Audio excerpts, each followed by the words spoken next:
Happy birthday. I saw it this morning.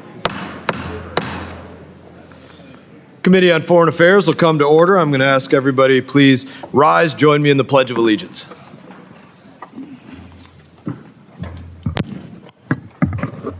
I pledge allegiance to the flag of the United States of America and to the republic for which it stands, one nation, under God, indivisible, with liberty and justice for all.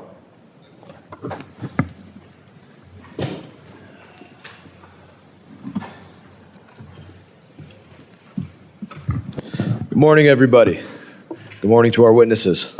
The purpose of today's hearing is to understand the importance of winning the AI arms race against the Chinese Communist Party and explore ways to ensure America dominates the defining technology of the 21st century. And I'm now going to recognize myself for an opening statement. Actually, I'm going to do unanimous consent first. I do ask unanimous consent that the chairman of the House Committee on Intelligence and Representative Crawford and Representative Molinar of Michigan be allowed to sit on the dais and participate in today's hearing. Without objection, so ordered. Winning the AI arms race is key to America's national security and our economic security. The outcome of this race, it directly affects military competitiveness of the United States of America versus China. It is that black and white. And because AI works to improve other AI, this is a very unique race where the further you get ahead, the further you get ahead. This committee worked hard to get smart on all things AI, otherwise known as the AI stack. We've heard from those who make chips, those who make the machines that make chips, those that model chips, those that use chips, and that will continue through the next year. It is a fact that the AI arms race directly impacts our military competitiveness with China. That cannot be disputed. Among many capabilities, advanced AI enables military command and control. AI powers intelligence, AI powers surveillance, it powers cyber operations, AI powers analysis and data crunching. It powers autonomous weapons and nuclear modernization. AI dominance can decide who sees first, who decides first, and who strikes first. Those are some of the stakes. The United States of America is in the lead. We have an advantage over China. We know the pitfalls if China has an advantage over us. But in this circumstance, we have a clear advantage. That advantage did not happen by accident. America has amazingly creative people in amazing companies that innovate and continue to further advance the capabilities within our borders and beyond, in AI and 1,000 other spaces. Right now, America is ahead. Right now, chips made by American companies are the best in the world. Right now, America's cloud companies power AI worldwide. Right now, our models dominate global markets. That dominance is because of our nation's inventors and thinkers and entrepreneurs. But that dominance cannot be taken for granted as China tries to catch up. Why? Because these chips, they're not just kids playing video games on an Xbox, playing war games. They affect real wars, real weapons, real war powers, and they will be a part of bringing about real casualties. If anything, this is the highest of compliments. NVIDIA has made such good chips that if they were sold freely to the CCP would likely overtake us in the AI arms race. NVIDIA's chips are so much better than what China can make themselves that Chinese AI labs desperately want as many of these chips as they can get their hands on. That's a quantifiable fact. And Xi Jinping hates how badly that they need our chips. The evidence is already clear. When President Trump first imposed export controls back in 2019 by blocking the most advanced chip-making tools to China, our lead grew. Why? Because China cannot produce cutting-edge AI chips at scale. They can't do that. What does that mean? It means, number one, their chips are crappy compared to what Jensen Huang makes. And number two, if they try to make 100 of them, they're lucky if they get 30 of them to work. China is doing everything that they can to catch up and dominate us. So instead of our cloud companies dominating global markets, it would be China. Make no mistake, if China buys a chip, they are buying it so they can take it from an American company, or they are buying it to put a Chinese company ahead of an American company, or they are buying it to make the Chinese military better than the United States military. That is their goal. Instead of the US military having the AI advantage, the Chinese military would have the AI advantage. Just this month, Secretary of War Pete Hegseth announced the Department of War's AI strategy that said point blank, AI will redefine the character of war over the next decade. Our secretary demands 21st century technological supremacy in AI, hypersonics, and drones. Our oversight needs to keep pace with the challenge we are facing. That is why I wrote a bill called AI Overwatch that ensures our cutting-edge AI chips cannot be used by the Chinese military. It is modeled after what we already do on foreign military sales. The principle is the same. When an export shifts America's military advantage, Congress has a role to play. Advanced chips absolutely shift military advantage. AI Overwatch would include chips with those same guardrails and those in future advanced chips. As chairman of the House Foreign Affairs Committee, I have to review all military sales. When it comes to who we sell a fighter jet to, or who we might sell a fighter jet engine to, or a missile that would go on the wing of a fighter jet, or the avionics for a fighter jet. We review all of those things. If there is a potential sale of a military enabling chip to anybody, Congress needs to have oversight of that. When we are talking about what's going on with AI, chip dominance, cloud dominance, model dominance, we're talking about private companies in places like China that are purchasing chips for applications that will ultimately assist militaries of our foreign adversaries. Not every chip sale is a military sale. Many of them are. When we're talking about chip sales, we're talking about private companies in many cases, like DeepSeek or Alibaba or Tencent, among others, that are direct contractors working for the Chinese Communist Party, working to advance military dominance, working for the Chinese military, working to make their military more dominant by buying our chips. It's not complicated, it's that simple. Should Congress have oversight when selling missiles to other countries? Yes. The same should be said for chips. We want to enable the greatest AI capabilities for the United States. The Secretary of War laid it out plain for AI acceleration in the 21st century. 21st century technological supremacy. That is what AI Overwatch is about. That is what this hearing is about. AI acceleration strategy for America, for the 21st century, for supremacy for America. I want to thank our witnesses for joining us today. Your insights will help us fight this fight, and I look forward to today's discussion. That being said, I now recognize, do you have a statement, an opening statement? You have no statement. Mr. Meeks will deliver one when he returns. Very good. Other members of the committee are reminded that opening statements may be submitted for the record. We are pleased to have a distinguished panel of witnesses before us today on this important topic. Mr. Matt Pottinger, former Deputy U.S. National Security Advisor who led President Trump's export control strategy during the first Trump administration. Mr. Oren, founder and chief economist at American Compass. And Mr. John Feiner, former principal deputy U.S. National Security Advisor who served during the Biden administration. This committee recognized the importance of the issues before us and is grateful to have you here to speak with us today. Your full statements will be made a part of the record, and I'll ask each of you to keep your spoken remarks as close to 5 minutes as you can in order to allow time for member questions. In that, Mr. Pottinger, I now recognize you for any opening statement that you may have. Chairman Mast and Ranking Member Meeks and distinguished members of the committee, I'm really privileged to testify today. I'd like to spend just a few minutes dispelling some of the myths that have misled our government down the wrong path in our competition with China on artificial intelligence. But first, I just want to say a word about what's at stake.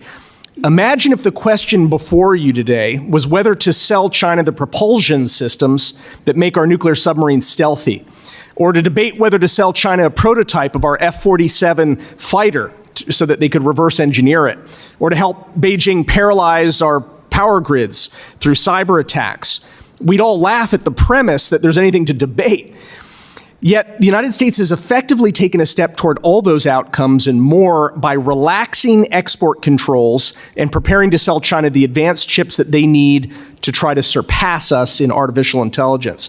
The security implications are clear.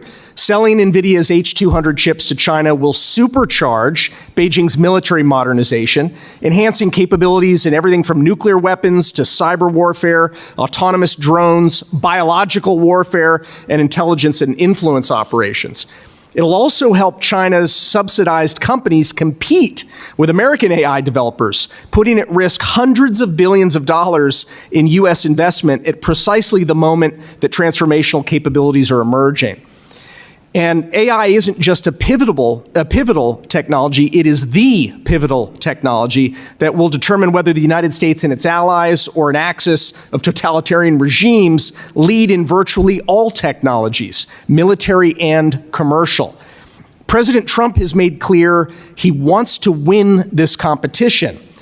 His team, however, may not be aware of how damaging the administration's decision to sell to China H200 is to that goal. The first task is to obliterate faulty arguments that have put U.S. policy on the wrong track. Myth number one is that China has nearly caught up to the United States. AI leadership boils down to who has the best engineers, the most data, the cheapest electricity, the most effective marketing, and crucially, the most powerful computers. China is making strides in most areas, but the United States holds an ace card. We have privileged access to the most powerful chips in the world. American companies design them. Friendly countries like South Korea and Taiwan produce them. And this is thanks in no small measure to President Trump's groundbreaking export controls in his first term. China's inability to produce advanced semiconductors at scale is the central bottleneck preventing it from overtaking us in AI. Oddly, some people argue that China is catching up so fast that we may as well lift the controls. Quote, China is nanoseconds behind America in AI, is how NVIDIA's CEO put it last November. But China's own leaders are far less confident.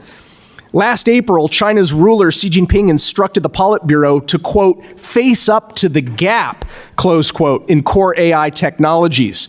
In December, Beijing set aside nearly $70 billion more for chip subsidies on top of the $145 billion that they've spent over the past decade or so. So these aren't the actions of a competitor only nanoseconds behind. They're signs of desperation. Just days ago, a top Alibaba AI scientist in China forecast that there's only about a 20% chance at best that the world's leading AI company will be Chinese in 5 years.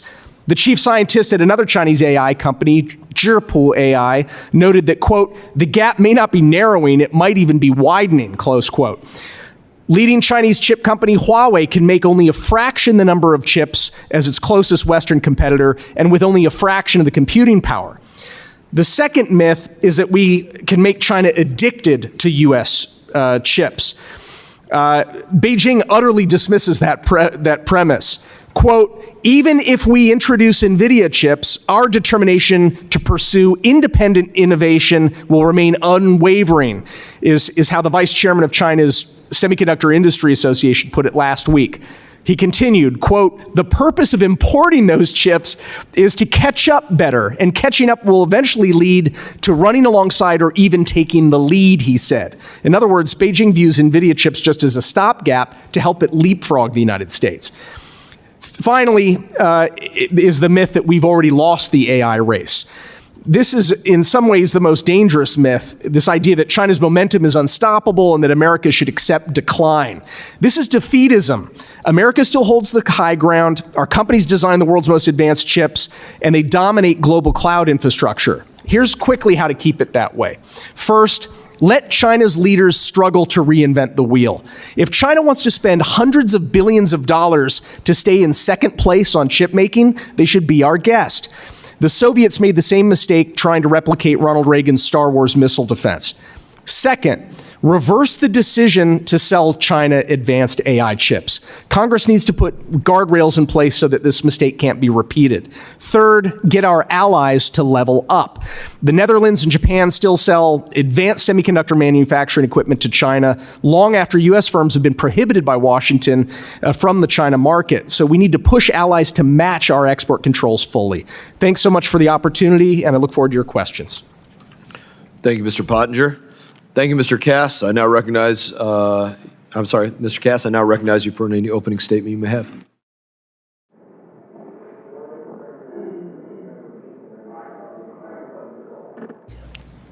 Good morning, Chairman Mast, Ranking Members Meek, and members of the committee. Thank you for inviting me to participate in today's hearing. My primary message to the committee is this: advanced AI compute is essential to the AI era, enabling both economic dynamism and novel military capabilities. Denying our foreign adversaries access to this resource, then, is a matter of both geostrategic competition and national security. Now, I should confess that is not my own message. I copied it verbatim from the Trump administration's AI action plan, thoughtfully developed when the White House moved through a reasoned policy process last year. Again, the administration's stated policy, which is exactly correct, is that advanced AI compute is essential to the AI era, enabling both economic dynamism and novel military capabilities, and denying our foreign adversaries access to this resource is a matter of both geostrategic competition and national security. Consistent with that reality, the Trump administration moved last year to impose robust export controls on advanced AI chips, prohibiting the sale even of NVIDIA's less powerful H20 chip, which the Biden administration had intended to license. But we are here today because the administration has inexplicably reversed course and is now poised to begin licensing the sale to China of NVIDIA's H200, a far more advanced chip in mass quantities. I regret to say that U.S. policy has been seemingly reshaped by business executives who promote China as a partner and prioritize short-term profit over the national interest. Most prominently, NVIDIA CEO Jensen Huang has argued that even the term China hawk should be a badge of shame, and he's argued that China's leaders, quote, want companies to come to China and compete in the marketplace, and that we should take statements by the Chinese Communist Party, quote, at face value. Of course, under our Constitution, citizens have the right to petition their government, no matter how unwise their ideas. But also under our Constitution, it is the people's representatives, not multinational corporations, that set national policy to ensure that it advances the national interest. When it comes to AI, that process has broken down, and Congress must intervene. I had some difficulty preparing this testimony because it is hard to know how to make the case for something so self-evidently true as the proposition that the United States should deny China access to advanced AI chips. As Chairman Mast just said, it's not complicated. As Mr. Pottinger said, we'd all laugh at the premise in almost any other context. But it's worth underscoring exactly why this is the case. First, the total amount of computational power available in a country is quickly becoming a key determinant of its technological capabilities for both economic and military purposes. As models have come to rely more heavily on inference, meaning the computation required to complete a task, the ability to expand capacity with the fastest, most cost-effective, and most energy-efficient chips has become increasingly vital. Second, as you've heard, the United States holds a decisive advantage over China. Leading-edge chip design and manufacturing are controlled by the United States and our allies. And analysts estimate that export controls imposed by the first Trump administration and extended by the Biden administration helped the United States to build a five-fold advantage in total computational capacity.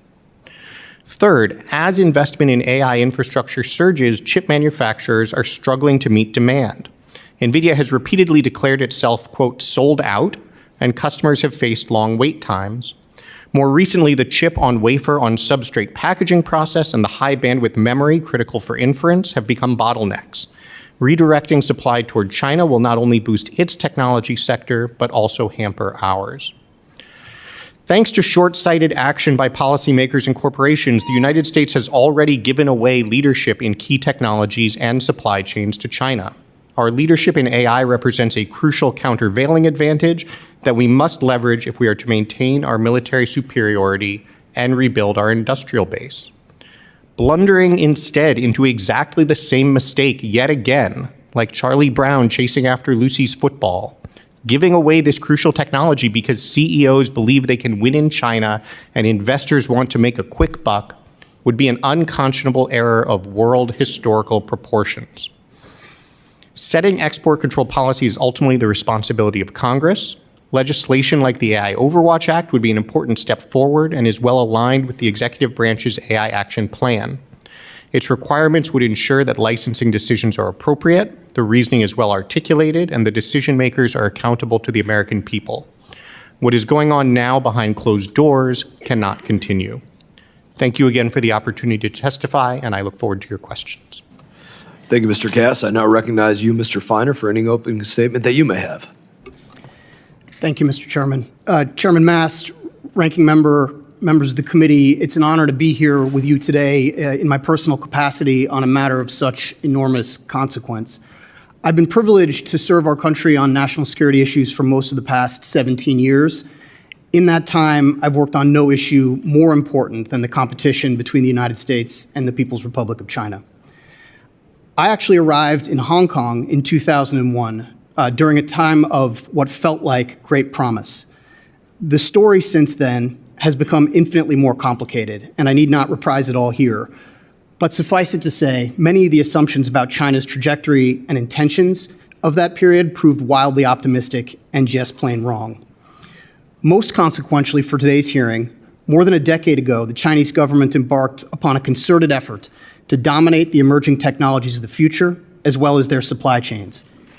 The goal was to make China less dependent on the rest of the world, while making the rest of the world more dependent on China. The PRC's Made in China 2025 initiative and related policies were a blueprint for achieving technological primacy. And now that the year 2025 has come and gone, we can see the profound and problematic impact these policies have had all too clearly. Across these areas where China's trajectory has defied American expectations and challenged important U.S. interests and values, our country has benefited from the emergence of a new bipartisan consensus for which the first Trump administration deserves genuine credit, updating U.S. assumptions and strategies to make competition the hallmark of U.S. policy toward China. The Biden administration built on key elements of our predecessor's approach, including by treating competition with China, particularly in the military and critical and emerging technology domains, as a top national security priority. Specifically, the Biden administration supplemented the Trump approach in at least two important ways: by working with this body to provide infusions of capital to our industrial base, and by enhancing our alliance relationships, particularly in the Indo-Pacific, as a force multiplier for American power and influence. One of the main reasons the United States has been able to mount this meaningful, if much needed, and still unfinished response to the threats posed by China is sustained, strategic, and bipartisan policy work across multiple administrations and both the executive and legislative branches of the government. Ultimate success, however, is far from secure. The stakes of U.S.-China competition have only grown higher, and the most hotly contested area determining who eventually prevails will be this intense technology competition between the world's two leading powers and the economic and military strength that flows from it. Alongside the policy initiatives I've already described to promote American advantage in core areas of technology, the first Trump and Biden administrations also sought to protect America's lead in key areas of this race by placing controls on the most important inputs that fuel it: advanced semiconductors and the tools needed to fabricate them. Like other areas of economic statecraft, such as sanctions, export controls are not a one-off fix. They require relentless vigilance, iterative adjustment, and, when necessary, escalation. And importantly, they are strongest when both the executive and legislative branches of government reinforce each other's actions to maximum effect. Here again, the first Trump administration deserves credit for taking the first steps with our allies on export controls, and the Biden administration built on this effort, coordinating with allies and partners to impose comprehensive multilateral restrictions on the most advanced chips and tools. Perhaps the best indication that this approach has generally hit the mark is that in both public statements and private conversations, Chinese officials gradually elevated U.S. technology restrictions from what felt like a secondary concern to the very top of their grievance list, alongside core interests such as the future of Taiwan. Over time, the PRC increasingly sought to link such national security issues to other areas of mutual tension, such as the various economic and trade disputes between our countries, a linkage that the Biden administration rejected, adhering to a principle that national security necessities were not up for negotiation. This is particularly true for AI chips, nearly all of which are designed and sold by American companies, and the advanced semiconductor manufacturing equipment needed to make them, where US, Dutch, and Japanese companies dominate the market.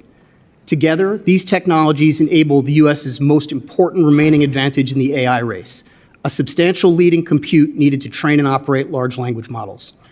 China's leaders increasingly see AI as not just one of many technology priorities, but as the critical technology that will enable their economic and military ambition. And I am aware of no evidence that suggests China has any intention of slowing down its breakneck push to indigenize chip production, even if and as it acquires more capable US AI chips in the meantime. So for many reasons, now is not the time to take our foot off the gas or to replicate the sort of complacency and overconfidence of a bygone era, only this time with far less margin for error and higher stakes. The PRC's success in this race will enable it to extend its military power and influence across the region and beyond in ways inimical to our interests, if not our way of life. Thank you again for the opportunity to explore these issues with you, and I look forward to your questions. I want to thank you all for your statements. I'm now going to recognize members for questions that they may have. I'm going to begin with myself. I think I may only get through one question, but I thought it was a great, profound story that I had read. Mr. Pottinger, you were a reporter in your past life. And I know that you spent time reporting on China and Huawei. And I think you have a story that is very analogous to what's going on in this about telecom companies selling to Huawei at the time, thinking that they were going to cut their legs out from under them, so to say. And I wonder if you would just share that story, because I can't think of a better analogy to really illustrate the situation I think that we're in. Chairman Mass, thanks so much. In fact, I in a previous life, I was a reporter covering China for the Wall Street Journal at the same time that John Feiner was writing for the Washington Post in China, which is where we first met. One of the beats that I covered was the telecommunications beat, and this was at a time when the United States was absolutely dominant in telecoms. Remember, of course, Bell Labs, which invented transistors. The whole computer revolution began here in the United States, and companies that were spun out of that, like Lucent Technologies and Bell Labs, were making the telecommunications equipment that China was importing to build out its cell phone networks and the like. And they had a dominant lead. Other Western companies as well, like Nortel Networks, Marconi in the UK, Motorola used to be in this space. You had companies like Alcatel in France. They're all out of business now. They don't exist anymore. These were companies that employed hundreds of thousands of people because China used that equipment to leapfrog ahead and destroy their competition, and now to virtually monopolize telecommunications infrastructure. So what they would do is steal IP, subsidize to the tune of tens upon tens of billions of dollars, domestic champions like Huawei, and then go compete in other markets, both compete in China, but also start out in the global south, as we now call it, and eventually make their way to Europe and wipe the United States out of the entire business of telecommunications, which is where we are today. Without any sense of irony here, it's actually the same Chinese companies that are trying to do the same thing again. It's Huawei that is going to try to destroy American chip designers and manufacturers using the same playbook. Suck them in, get their equipment, use the American equipment, subsidize it in order to then start stealing market share around the world, and then destroy their access. No one gets addicted to the American technology. The policy is to destroy American involvement in that whole sector, and then win the future. So we're watching the same bad movie all over again. Yeah. What would you give? Simply, I mean, I think you laid it out, but give a lesson learned. What would you say to those that are working on AI policy today? Yeah, first, do no harm. There is no future for any American company in China when China's national policy is to only suck them in as far as they need to learn, steal, subsidize, and then destroy the competition.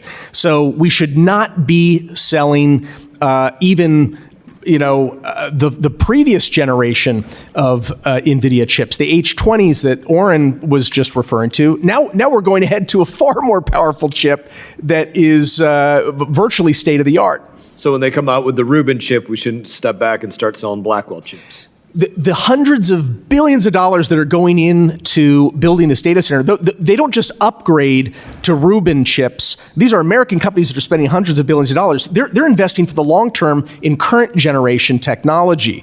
They can't just throw out the data centers that they're investing in now just because a new generation of chip comes out. We can see that these incredible advances in AI that are taking place are actually on even older generation chips.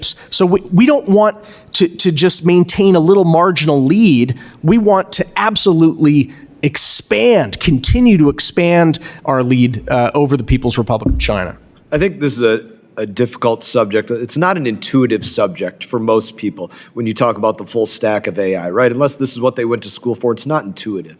And so if you can't even see vividly what's directly in front of you with this technology, it's very difficult to understand where the future can be in a year, much less 5 or 10 years, if you don't have that education in it, that imagination for it.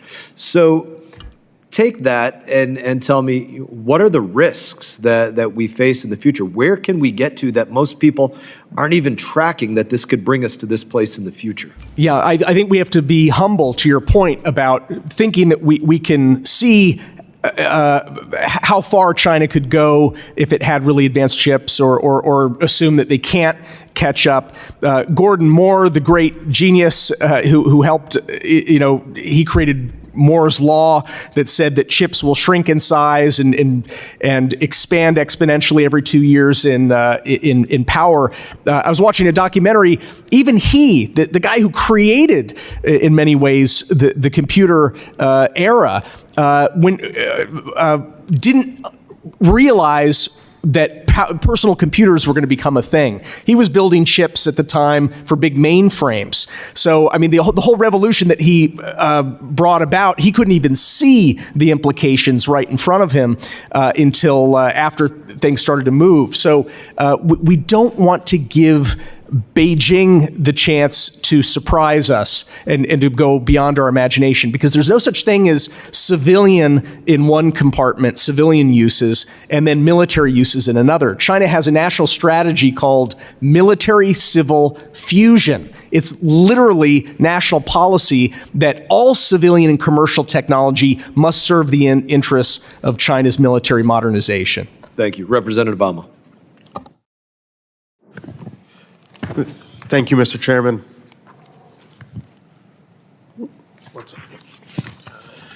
Thank you to our witnesses for being here. Today's hearing is titled "Winning the AI Arms Race Against China." But let's be very clear. President Trump isn't winning. He's losing. And it's worse. He's empowering China. He's handicapping the United States' AI superiority by opening the door for China to purchase NVIDIA's H200 chips, as we've discussed this morning. He's sabotaging our national security by auctioning off our most advanced technology to the highest bidder. And his aggression towards Venezuela and Greenland is creating a dangerous permission structure for Chinese and Russian aggression towards Taiwan and Ukraine. Misstep after misstep, Trump keeps stacking the deck for China and against the United States. Now, while the president pushes problematic policies, we must work across the aisle in the spirit of bipartisanship that you've articulated this morning, witnesses, to actually out-innovate our enemies and win this race. This is not about ego. It's about technological superiority on and off the battlefield. It's about protecting U.S. innovation. It's about growing American jobs. And if we want to win the AI arms race, we must be thoughtful about how we protect our advanced chips, period. I'll start with Mr. Pottinger and go down to each of our panelists. Do you agree with this statement, yes or no? H200 chips are the building blocks of AI superiority and are integral to modern military applications. The country that controls these chips will control AI technology. The country that controls AI technology will control the future. I agree with the spirit of that comment, yes. Mr. Cass? Yes, likewise. Same answer for me. That's a quote directly from Trump's Department of Justice, released mere hours before the president announced his approval of H200 chip sales to China. I ask for unanimous consent to enter this press release into the record. Why did the Department of Justice contradict the president? Because it's the truth. And because the Justice Department had rightly just shut down a smuggling ring that illegally exported H200 chips to China. Trump's own Justice Department believes that Chinese access to H200 chips will damage our national security. And I agree. That's why Ranking Member Meeks and I demanded Commerce Secretary Lutnick provide us with the rationale for the approval of the sale of these H200 chips and details on how the approval will be implemented. Yesterday, the Bureau of Industry and Security went one step further and made it easier to sell H200 chips to China by easing its license review policy. The H200 chip has 6 times more processing power than the current U.S. export controls to China. It's truly like Trump is handing our opponents our coordinates in the middle of a battle. Why are we giving up our advantage? So, Mr. Feiner, can you tell me how selling H200 chips to China undermines the United States' advantage over China in manufacturing advanced processing power? And does that threaten our national security, given your recent proximity to the issue? Well, starting with your last part of your question, yes, I believe it does undermine national security, and it does it in a few very clear and particular ways. One, as I think all of us have said in our opening statements, there is currently a gap in one key area of the elements that go into who will win the AI race, and that is compute. There are 2 elements that go towards how China can try to fill that gap. They can try to get more advanced chips from the West, principally from the United States, and they can try to get more advanced tools from the countries that make those tools, the United States, the Dutch, and the Japanese. Tools in order to be able to indigenize and make these chips themselves. The strategy, again, that goes across the first Trump administration and the Biden administration has been to deny them access to those 2 key inputs that would allow them to close what is still a massive gap in compute. Right now, China can only make about 1 to 3% of the computing power that the Western ecosystem, the democratic ecosystem, can produce. I can't think of any good reason why we should allow them to fill that gap, given the role that AI plays in any number of national security areas. Matt did a very good job, Mr. Pottinger, of articulating them, but they go towards how AI will be a key factor in military technology, in intelligence technology, in biotechnology that can be used to develop novel pathogens and weapons, in cyber attacks, and there have been a number of recent disclosures in that space that can be enabled by AI, especially AI backed by massive compute. So I think the answer to your question is overdetermined, but that's my answer. Well, I hope the subheadline of this hearing and the message of the Trump administration should be, I can't think of any good reason. With that, I yield back. Chairman Emeritus McCall. Thank you, Mr. Chairman. Thanks for bringing this issue to the forefront. I think it's one of the most important issues facing this committee. The great power competition with China rivals, when I was growing up, the Cold War against Russia in the space race. And for years, we thought we could work with China as business partners. As you, Mr. Pottinger, Mr. Feiner, were covering China at that time, I was a young federal prosecutor in the Justice Department investigating the case of the re-election of Bill Clinton and campaign dollars flowing from China into the campaign coffers of the DNC. Why? Because they wanted the competitive advantage of our technology. What I found were deposit slips in Johnny Chung's bank account from China Aerospace in a meeting with the director of military intelligence where they talked about this very issue. They wanted our technology back then in 1997, and they want it today. It's even worse, far worse today than it was in 1997. And I think y'all have laid the case out very clearly in terms of what the threat is today. You know, they steal so much intellectual property from this country, but we don't have to sell it to them. And that's the axiom that led me to introduce the Enforce Act. Very simply, you cannot sell military-grade AI technology to China. I marked it up out of this committee. It went to the floor, and then it was blocked from a floor vote because of outside special interest groups at play in this debate. And let's be honest, there are outside special interest groups trying to block this, what we were talking about today, and that kind of legislation. I commend the chairman for his bill, and I support it. My U.S. attorney in Texas, as these H200 chips were smuggled into China, said, quote, "These chips form the building blocks of AI superiority and integral to modern military applications." So this agreement with NVIDIA, we met with the CEO, and I asked him, you sold them the very chips that they use to create DeepSeek AI. AI opens the windows, the chairman said, to military-grade applications. You sold them the technology that now has given them DeepSeek AI. Granted, it was legal until we caught up with it with the export controls, but it demonstrates why those controls are so important. I want to ask Mr. Pottinger this question. You said the vice chairman, I always love using the enemy's words against them, right? But the vice chairman of China's Semiconductor Industry Association said that he believes that they need NVIDIA chips to, quote, catch up. Or in other words, Beijing needs NVIDIA chips to take the lead in this great power competition. Is that an accurate statement, and can you expand on that? Very good to see you, sir. Thank you. That's right. I have a fuller quote in my submitted testimony, but Wei Xiaojun is the vice chairman of the China Semiconductor Industry Association.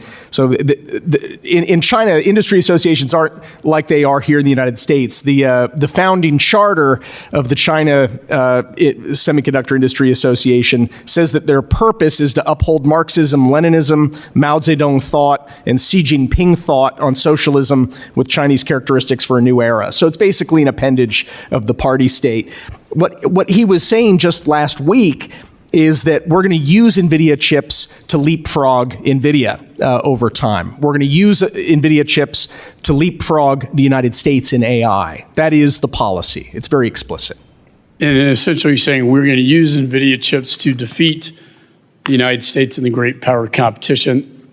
Those are my words, but I think it's very clear the intention behind his statement. Now, their argument is this, when you talk to them, you know, we just need to get them hooked on our chips. These are second generation chips. We need to hook them on our chips so they don't manufacture them themselves. And by the way, we need to compete with Huawei in their own market so we have market share against Huawei. Do you buy that statement, Mr. Pottinger? Sorry, that do you buy that statement that we need to hook them on our technology and sell them our technology and compete with them in their own market? China's leaders, in their own words, utterly reject the premise that they will allow their country to become addicted. And by the way, Chinese companies have, from what I'm reading, have ordered 2 million of these chips.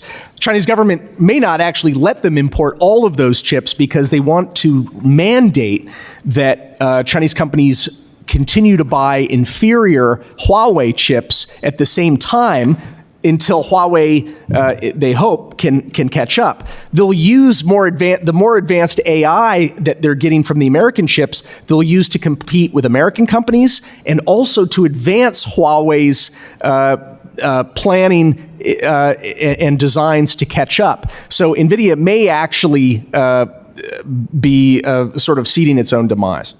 Anytime we compete with China in their own market, we lose market share. I yield back. That's right. Thank you, Chairman Emeritus. Before we move on, I want to submit for the record a document by the Bureau of Industry Security, Department of Congress, released yesterday, 1/13/2026.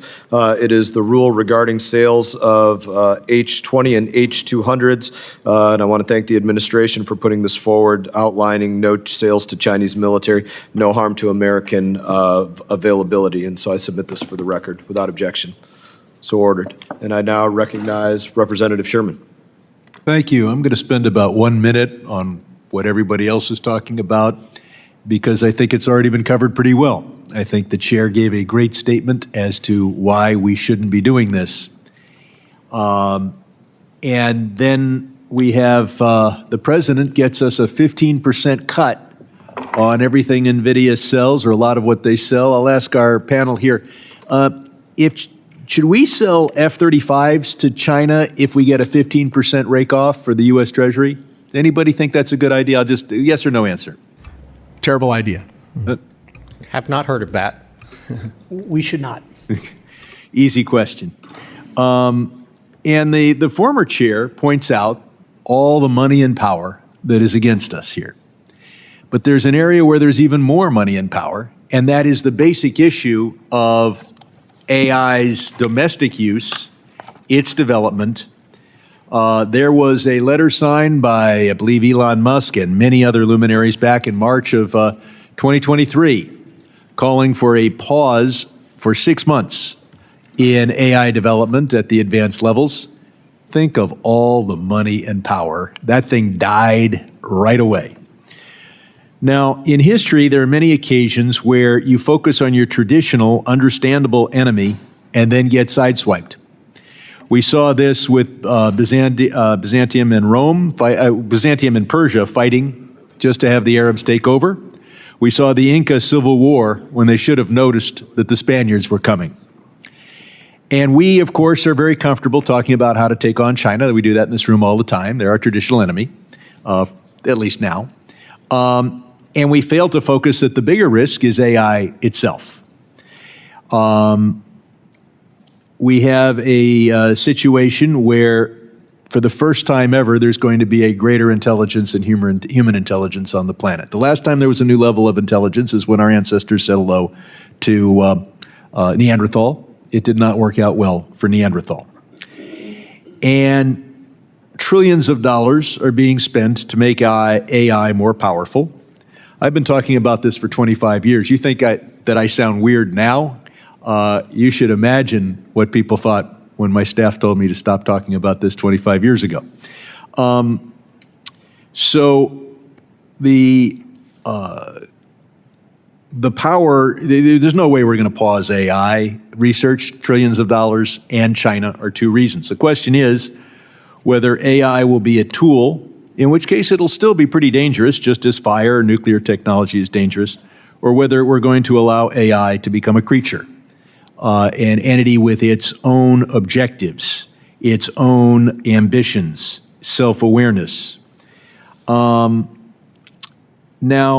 the proponents of AI tell us they're doing research to make AI controllable, and then when you look at what they're spending money on, it tends to be a PR effort, or they're focused on data security, which is important but not existential. But they're not really focused on the issue that is raised by this book, which I commend to everyone, but the title tells them all: if anyone builds it, everyone dies. Why superhuman AI would kill us all. I don't think anyone here can be confident that if AI were self-aware, that it would decide that it liked us. So we've got a good panel here. Trillions of dollars are being spent to make AI more powerful. Can any of you identify a program, an institute, that is working right now to monitor for and prevent AI self-awareness and ambition? Go with. No. My sense is that there's a number of certainly nonprofit organizations focused on this, in addition to the research efforts that you mentioned going on in a lot of the labs. Can you name one that you think is doing a good job? I didn't bring a list of organizations. I'm just saying that. I'll ask you to furnish one for the record then. All right. And I'll go to our third witness. I can't name one. I do personally believe the most important decisions in this space are going to be made by the corporate actors themselves who lead these companies and by the U.S. government that will have to decide where to draw policy lines. Well, the U.S. government has already made apparently the decision to send the most advanced chip to China as long as we get a 15% rake off the top. And that's the entity that's got public interest at heart, at least to some degree. Nobody makes their stock price go up by saying we're going to spend 1% of revenue to prevent AI from being self-aware and ambitious. I would commend to my colleagues. I've introduced a bill, and I could really use some co-sponsors, and it's called the AI Research and Threat Assessment Act that gets the National Institutes of Standards and Technology, NIST, to begin programs on how to monitor for and prevent AI from becoming self-aware, ambitious, having its own goals. Because while some of the people worried about this talk about stopping AI research, that isn't going to happen. This hearing illustrates that. The only way we avoid what this book is talking about is if we get the benefits of AI, but we make sure that it is not self-aware or does not have its own objectives, and I yield back. Gentleman yields back. Chair recognizes Mr. Wilson. Thank you very much, Chairman Brian Mast, and thank each of the witnesses here. And it's encouraging to see the bipartisanship that we have with great leadership like with Ranking Member Greg Meeks. With that in mind, as federal agencies, schools, and critical infrastructure sectors begin implementing artificial intelligence, there is concern about the Chinese Communist Party's operatives using American artificial intelligence models to further their world conquest agenda. Reports cite anti-American propaganda generation with war criminal Putin, mechanisms to monitor Western media, and cyber attacks on financial services, governments, and critical infrastructure. And Chairman Pottinger, the foundation of defensive democracies is very important for supporting peace through strength. Thank you for your efforts. With that in mind, what security standards can and should be implemented on artificial intelligence labs to stop the Chinese Communist Party, war criminal Putin, or others from either exploiting American models to undermine America or accessing them through cyber attacks? Thank you, sir. I think that we should probably have reasonably good insider risk programs operating in our labs so that we know that people who are working in those labs are working in good faith in advance of enhancing human liberty and well-being, not advancing the aims of a totalitarian regime. We should be working with allies and partners and excluding declared adversaries of the United States from gaining the fruits of that kind of research. Those would be two starting points, and I'm sure I can think of some others that I'd be happy to submit. Very positive. Thank you. And Mr. Cass, after President Donald Trump's very successful conduct of Operation Midnight Hammer against the Iranian nuclear facilities, the chairman of the Joint Chiefs of Staff, General Raisin Kane, disclosed that the War Department had secretly been the largest user of supercomputer hours in America to develop the bunker buster bomb. Jensen Huang of NVIDIA has recently stated that 90% of the largest supercomputers in the world this year will run on advanced AI chips instead of CPUs. What security conditions should be imposed to ensure that the H-200 sent to China are not used for AI supercomputers for the People's Liberation Army?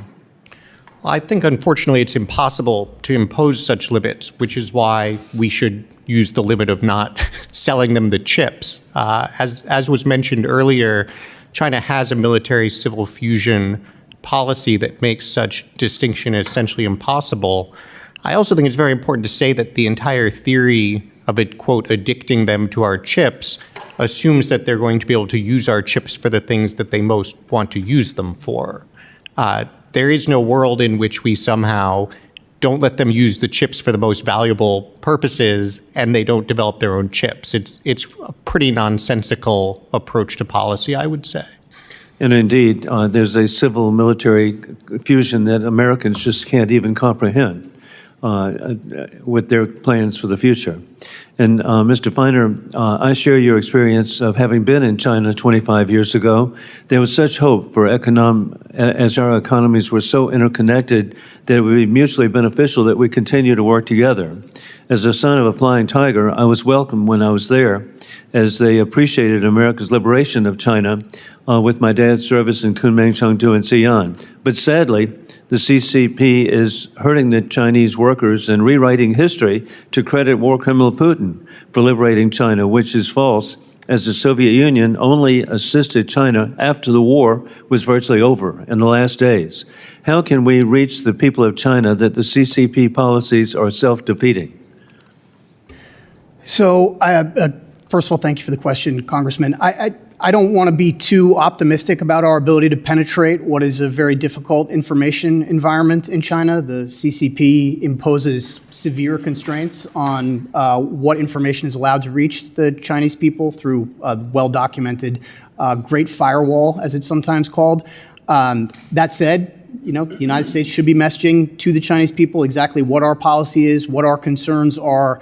But it is a very difficult information environment to penetrate, and if anything, hardening, not softening over time. And indeed, the Chinese people should know we have great affection for the people of China, but want a difference in regard to their government. I yield back. Chair recognizes Ranking Member Meeks. Thank you, Mr. Chairman, for organizing this hearing. Our export controls are critical to our national security and our strategic competition with China. So it's important to have a public debate on this topic. I'd also like to thank our three esteemed witnesses for appearing before this committee. In an environment where it seems that Democrats and Republicans can't agree on much, there seems to be an overwhelming consensus that America must lead the AI race. This requires investing in and supporting research and innovation here at home, while promoting the spread of American AI technologies globally. It also requires ensuring that we are not contributing to the military and frontier AI capabilities of our chief competitor, the People's Republic of China. It would be an understatement to say that I'm concerned about the Trump administration's export control policy. I'm not simply concerned, I am alarmed, because this administration is ceding our advantages in the AI race and actively undermining our national security. The administration has used our export controls not as a vital national security tool, but as a bargaining chip in tariff negotiations with China. Desperate to resolve the trade war he started, Donald Trump has made multiple concessions to China to secure a trade deal. Trump rolled back his own export controls, first on selling the H-20 chip to China, then on the 50% affiliates rule, and now he's dead set on rolling back restrictions that the Biden administration put in place to ensure that our most advanced chips aren't sold to China. Last month, the president announced that he would greenlight the sale of NVIDIA's H200 chips to China, which the administration just formalized yesterday. This is a strategic mistake that will harm our advantage in the AI race and do grave damage to our national security.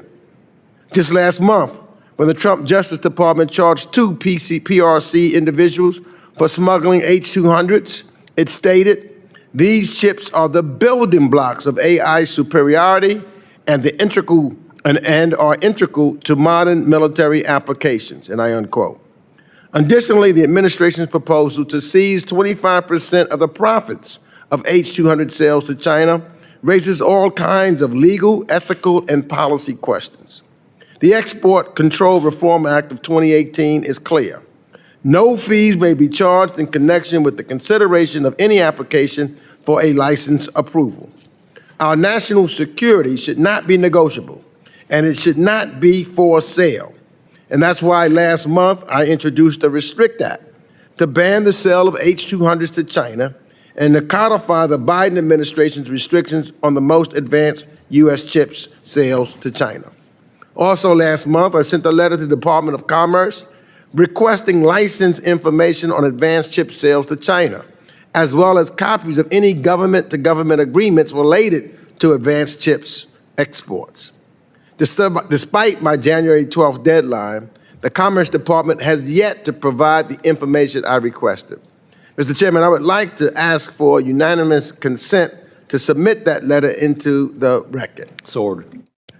Again, I want to thank this panel of witnesses for appearing here today, but comprehensive oversight means we must also have administration officials testify publicly on this topic so that our members at this committee can conduct proper oversight. The stakes of the AI race and for our national security are too consequential. Mr. Chairman, I want to thank you for the opportunity to give my opening statement at this particular point, knowing that I couldn't get here, and thank you for that opportunity to do just that. Should I proceed with my questions? Thank you. So, the president has said that he will not approve H-200 licenses for bad actors in China. While this does not ally concerns about smuggling and diversions, I'm also skeptical that the administration will pick the right customers from the start. So, Mr. Pottinger, which foreign company is our biggest competition when it comes to developing the most advanced AI models? The main Chinese companies, there's several of them. It includes DeepSeek, it includes Zhipu AI, Alibaba, ByteDance, which of course runs the TikTok algorithms that have distorted public discourse in this country, and there are many others, sir. Yes, and DeepSeek is really one of the big ones. And would you agree that DeepSeek, for example, thus far has been constrained by our chip export controls? The companies, from what I'm reading, that these Chinese companies have already ordered up something like 2 million of these chips since the decision was made to start.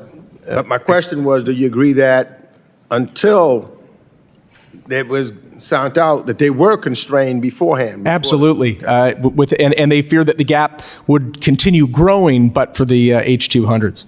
And Mr. Feiner, could DeepSeek's open source models have been even more advanced if it had access to our more advanced chips?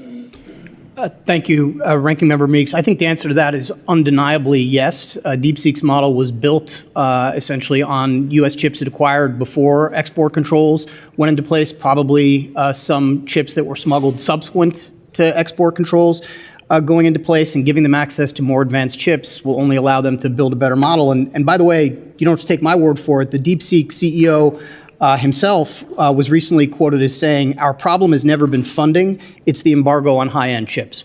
And so you also think selling H-200s to DeepSeek could hurt our lead in the AI race? Yes. Yeah. I agree. It appears the administration does not, though. In fact, when a member of this committee asked the BIS Undersecretary to commit to denying H-200 licenses for DeepSeek, he refused. So if this administration can't promise that they won't sell H-200s to DeepSeek, how can we have any faith that it will make sound judgments about which end users in China should be approved for H-200s? Let me go to something else that I'm deeply concerned about, and that's the idea that export controls could be used as a chit in trade deals. I'm interested if any of our witnesses can see a scenario where we should use export controls, which is at its core a national security function, as a bargaining chip on trade deals, as the administration has admitted it is doing. Let me start, I guess, with you, Mr. Feiner. What's your view on whether we should bargain away export controls for trade deals? And what does it mean for our credibility with allies and partners, and how it could impact our broader export controls framework? I believe a good principle, Ranking Member, is not to barter, exchange, or negotiate issues of national security in the context of trade negotiations or other economic challenges, whether that's national security-related export controls or doctrinal policy toward Taiwan or any number of other national security issues we have with the PRC. Mr. Pottinger? I second that. Mr. Cass?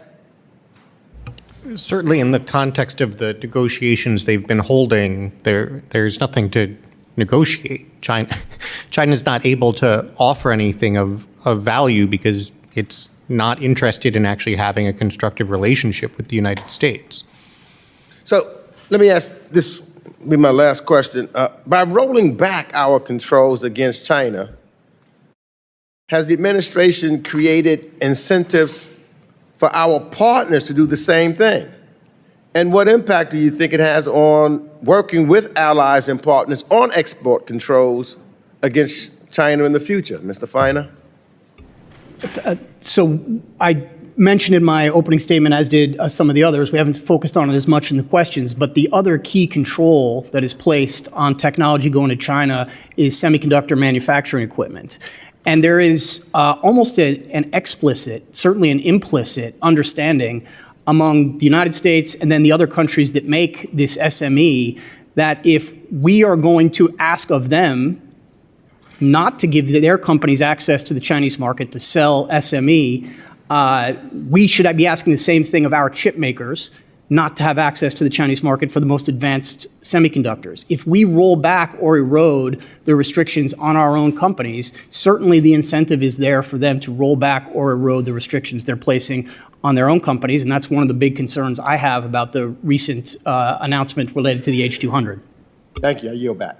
Thank you, Ranking Member Meeks. And I don't know if the Ranking Member had a chance to read the final rule issued yesterday or not, but it does state very clearly no chips will be approved if there is a military end user, and there are very specific controls in it to ensure no remote access by a number of end users as well, which is something new, whether that's for Belarus, China, Cuba, Iran, Macau, North Korea, Russia, Venezuela, as well as parent companies' headquarters in those places. And the rule, as I submitted it for the record, also states no chips can be approved at the expense of Americans. So it's important to note those things are in that final rule as well. And I now recognize Representative Perry. Thanks, Mr. Chairman. I think it's also important that the whole story be told here, and that recent reporting says that Chinese customs authorities have blocked all H-200s from actually getting through customs in China. And that's another indicator that they're really not interested in a substandard chip, and there's a lot of politics involved in this. But look, we're all, I think, interested in safeguarding America. Mr. Cass, U.S. controls don't preclude equipment going to China, but they just preclude American equipment going to China. Some of the advanced test equipment, for that, there are only two suppliers, right? One is an American company that is not allowed to supply Huawei. Another is a Japanese company that does. This test equipment is essential to improving the design and efficiency. Should we focus on what we can do to stop the single foreign company from undermining our controls and helping Huawei develop these advanced chips? Yeah, thank you for that question. I think it raises a very important point, and one that Mr. Feiner was just speaking to as well, which is that for this policy to be effective toward China, there are alliances that need to be maintained, and we do need to hold hands with our partners in standing against China. This sort of situation where the U.S. imposes an export control, but an ally doesn't, harms our own company without doing much to accomplish what we want in China. So I think we need to further strengthen the terms on which we really insist that our allies work with us on this. We do have laws in this country that allow us to further that, and we should use them. The problem, as Mr. Feiner just said, is it is awfully hard to do that if we are at the same time opening up China for our own companies. And so we should absolutely focus on those sorts of issues you've raised, but we are not going to be able to do that unless we get these fundamental export controls with respect to our own producers right. Certainly I understand that, and I'm sure that Japan understands it's a big world with a lot of different moving parts, and we're talking about one company. And I'm sure there's a way to bridge that gap and maintain the alliance while hemming China in. Mr. Pottinger brings me to a critical vulnerability, which is dual-use companies on DoD's 1260H list of the Chinese military companies still able to access U.S. capital markets today, even as of the June 30th, 2026 procurement ban as that looms. This afternoon, I will be introducing the Divesting from Communist China's Military Act, which would mandate automatic treasury inclusion of any newly added 1260H entities onto the NSCMIC list within 90 days. This would restrict U.S. persons from purchasing their securities, harmonizing regimes, and cutting off capital that funds dual-use AI breakthroughs like reasoning models for autonomous swarms or generative tools for intelligence analysis. Technically speaking, many 1260H firms contribute to the PLA's military-civil fusion pipelines that accelerate adoption of civilian LLMs into the defense system. Does closing the investment loophole strengthen our position and send a very strong signal? Thanks so much, Congressman. I look forward to learning more about your bill. During the first Trump administration, President Trump did move forward on a limited list of Chinese companies to try to prohibit Americans from investing in them, and even to force divestiture over a period of a year. I believe that this is a wise policy, and it sounds like it's very much in tune with what you're advancing. We have the deepest, largest and most liquid pools of capital in the world available on our markets here, and Beijing has used that to their advantage. And we've allowed them to do it regardless of administration and politics. We've allowed them to do it at our own peril, and actually given them special treatment vis-a-vis our own American investors. That's right. There was,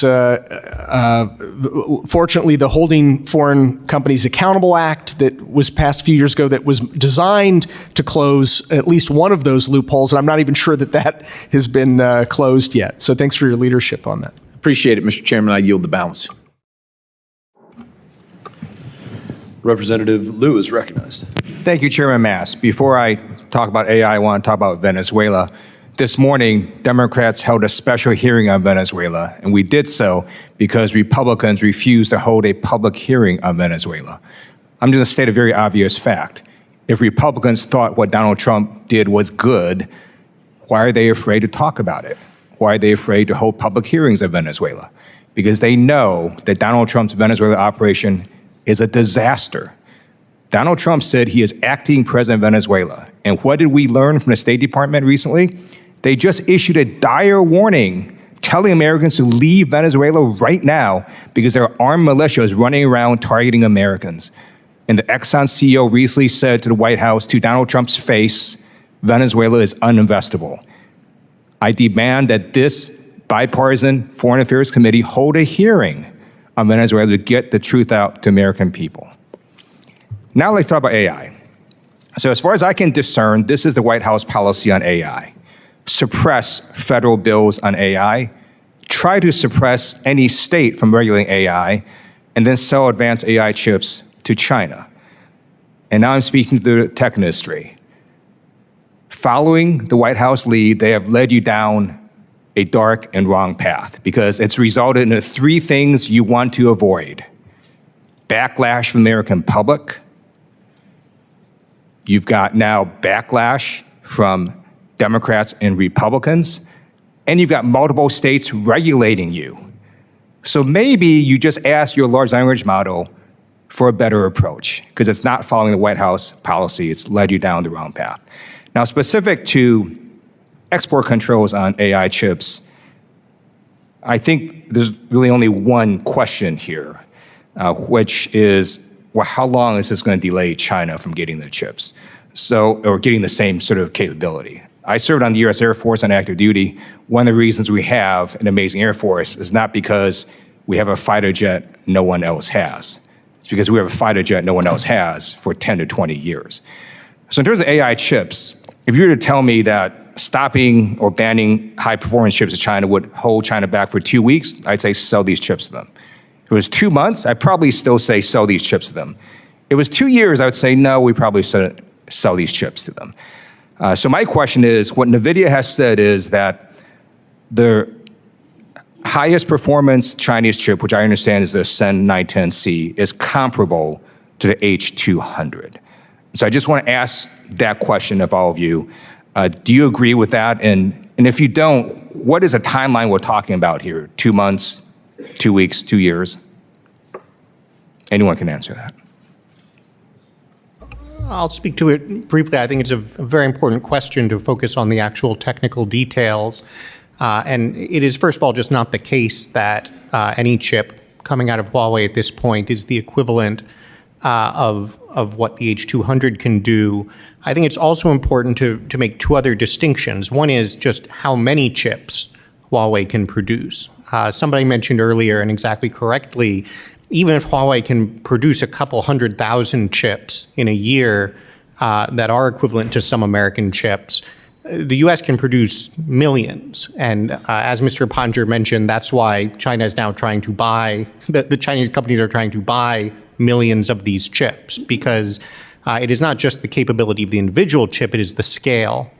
And then the final point, I would emphasize that as this scaling up is happening so quickly, the cost and the energy efficiency of the chips is extraordinarily important. So it is true that China is finding workarounds, stringing many more or less powerful chips together and so forth to try to advance its efforts. But having that higher cost, having that higher complexity is a burden for them, and it gives us an advantage. And so every generation, as we continue to move forward, that we are able to expand our lead in total capacity, that we are able to build data centers that are better than the data centers they build, leads to an entrenched and sustainable advantage. So let me just ask you this question again. How far would we be setting China back if we didn't sell them the H200 chip? 2 weeks, 2 months, 2 years? Longer. Years. I liked your analogy. The H200 is an F-35. Just because we're now going to be building an F-47 is not grounds for us to start selling all of our F-35s to China. Your analogy is exactly right. These are massive investments that American companies have made into current generation technology. Just because there's going to be another generation later is not a reason for us to bring China up to where we are. Chinese AI scientists, as early as just a few days ago, were all bemoaning the fact that without advanced American chips, the gap is actually growing. They are falling further behind the United States. Thank you. I yield back. Gentleman yields back. Chair recognizes Representative Huizenga. Thank you, Mr. Chairman. I just want to say thank you for your work on this hearing. You and I have been spending a fair amount of time in conversations both in and out of SCIFs surrounding all of this. And I also want to just say to the fine folks at BIS, I appreciate this rule and the step towards that. But we all know, one, the devil's in the details, and two, rules and regulations are only as good as your willingness to enforce them. And that is what we're going to be watching for on this.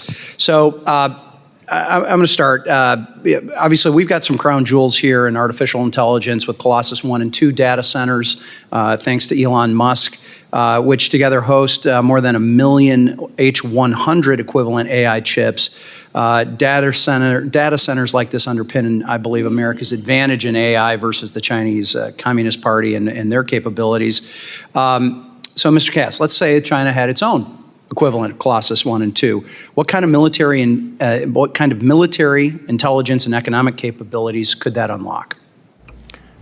I think it's important to distinguish between two steps. There's both a question of to what extent can they train better and more powerful models, and then what capacity do they have to actually be running the models. And so certainly To the extent that they have more of the most advanced chips, can build a cluster more like Colossus, they're in a better position to train a more powerful model.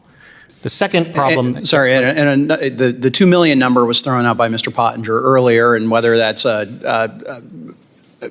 actually 100% accurate or not, we know that any significant number of those types of chips could bring this type of capability, correct, and basically create the ecosystem. That would be a step change for China to have access to that many advanced chips. Yes, and just to then emphasize one additional point, and this goes to the Congressman's question about how far behind China is.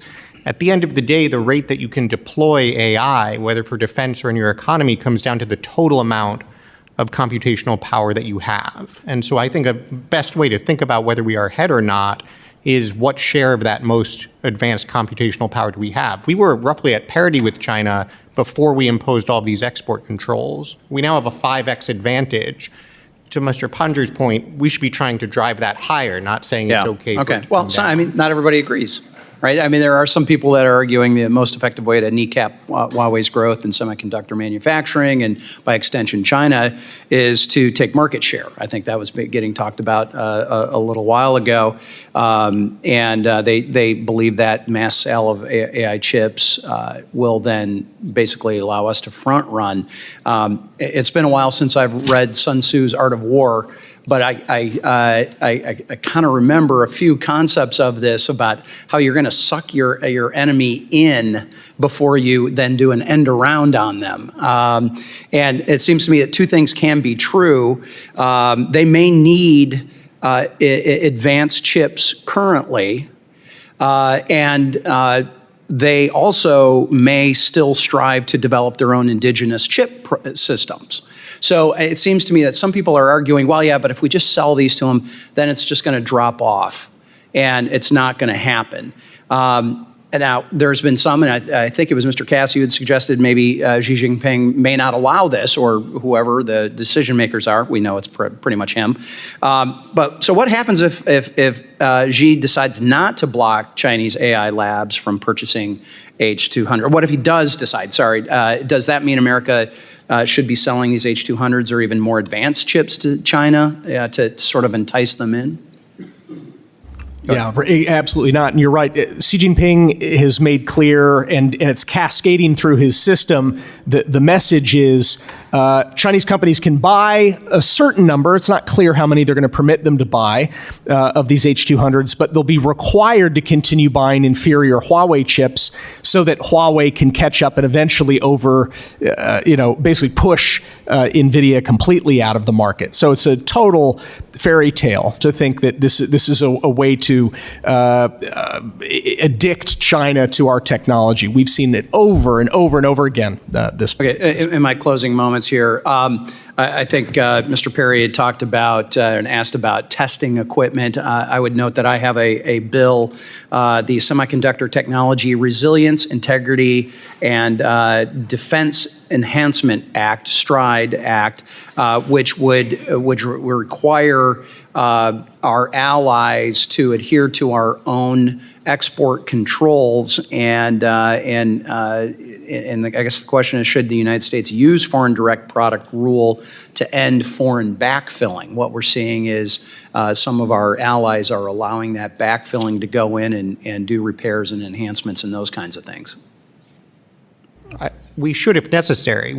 Our goal should be to reach a good agreement that everybody holds hands on and wants to work together on, but we certainly have that stick available, and it should be part of our strategy if we need it.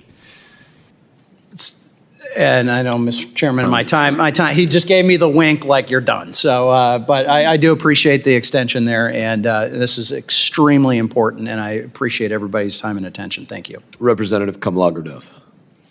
Thank you, Mr. Chair, and to our witnesses for being here today.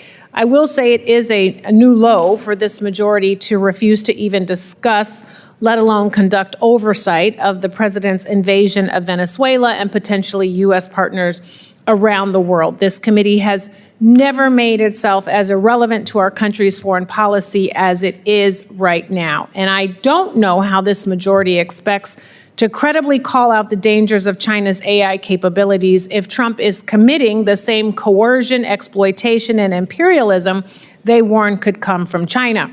I call that cognitive dissonance. But if we're going to talk about AI and the AI competition with the PRC, then we also need to sound the alarm about how Trump is causing us to lose the AI race. So at his meeting with Xi Jinping in October, Trump bailed himself out of his own trade war by negotiating away new export restrictions. So since then, he has reportedly prohibited new export controls on China to avoid rocking the boat, leaving us with less tools and leverage than before he started his trade war.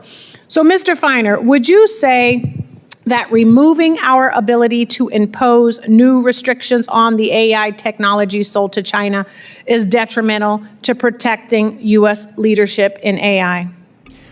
Representative, I would agree with that statement, yes. Thank you very much. So I'm hearing a lot of excuses that it could be worse. But that's not what I want to hear. I don't think that's what the American people want to hear when we're talking about national security. So, Mr. Pottinger, does giving China up to half the amount of H-200s that American customers have access to significantly boost China's global competitiveness in AI? It's damaging to the U.S. national security interest and to our commercial interest. I mean, the interest of U.S. companies. You know, every time one of these chips is made, even in H-200, which is slightly, less capable than the F-35 instead of the F-47. Right, the F-35 and the F-47. It means that there's fewer. There's less capacity available to make actually the more advanced chips that American companies want. And that's because many of the components that go into the chips are the same. So for example, there are high bandwidth memory chips that are made by a company in Korea that go into the H-200s that we'd be selling to China, as well as into H-300s and other chips that American companies are buying. That means it's zero sum. Mm-hmm. The more chips that NVIDIA makes for China, the fewer that will be available for American companies. That's right. So basically, these chips are a big deal. And I want to say that the most powerful AI chip on the market right now are the Grace Blackwells. But Trump lifted restrictions on the sale of a very advanced, the F-35, H-200s. And we do know that Trump is visiting China in April. We don't know if he will eventually put the sale of Blackwells to China back on the table. We don't really know that. So, Mr. Pottinger, you've previously said that selling Blackwells to China would be catastrophic for U.S. technology leadership. Do you stand by that statement? Certainly. Okay, thank you.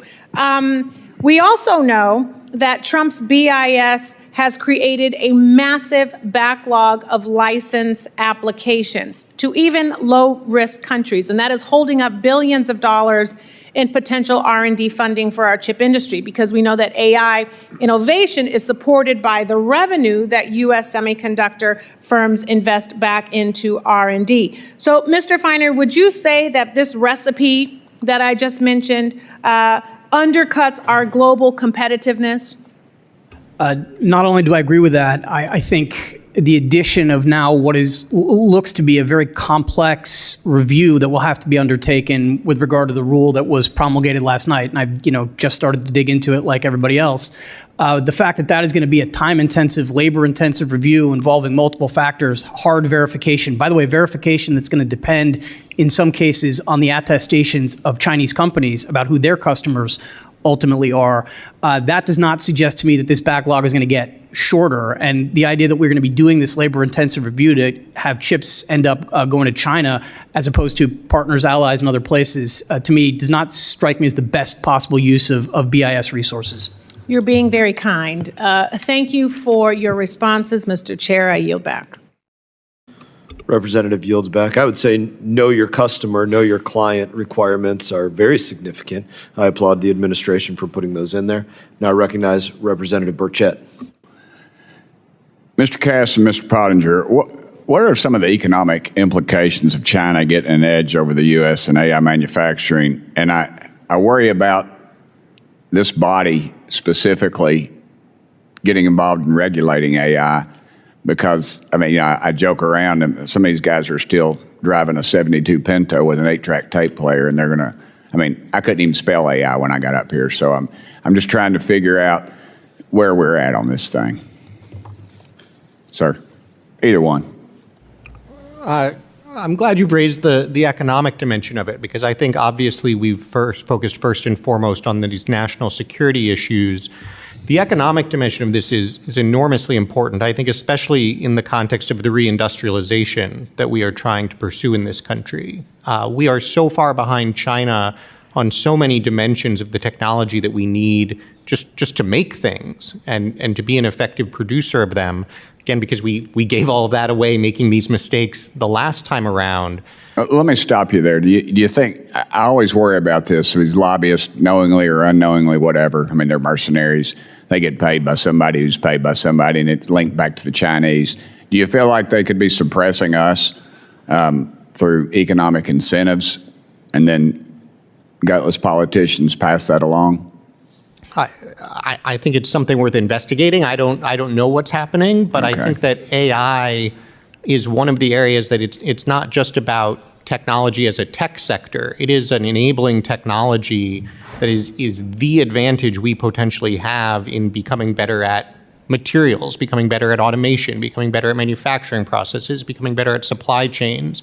If we are going to rebuild our industrial base and compete with China, we have to leverage that advantage. If we let China build up comparable scale in AI, even in purely economic terms, we will have given away the edge that we had and that we really do need. Sir?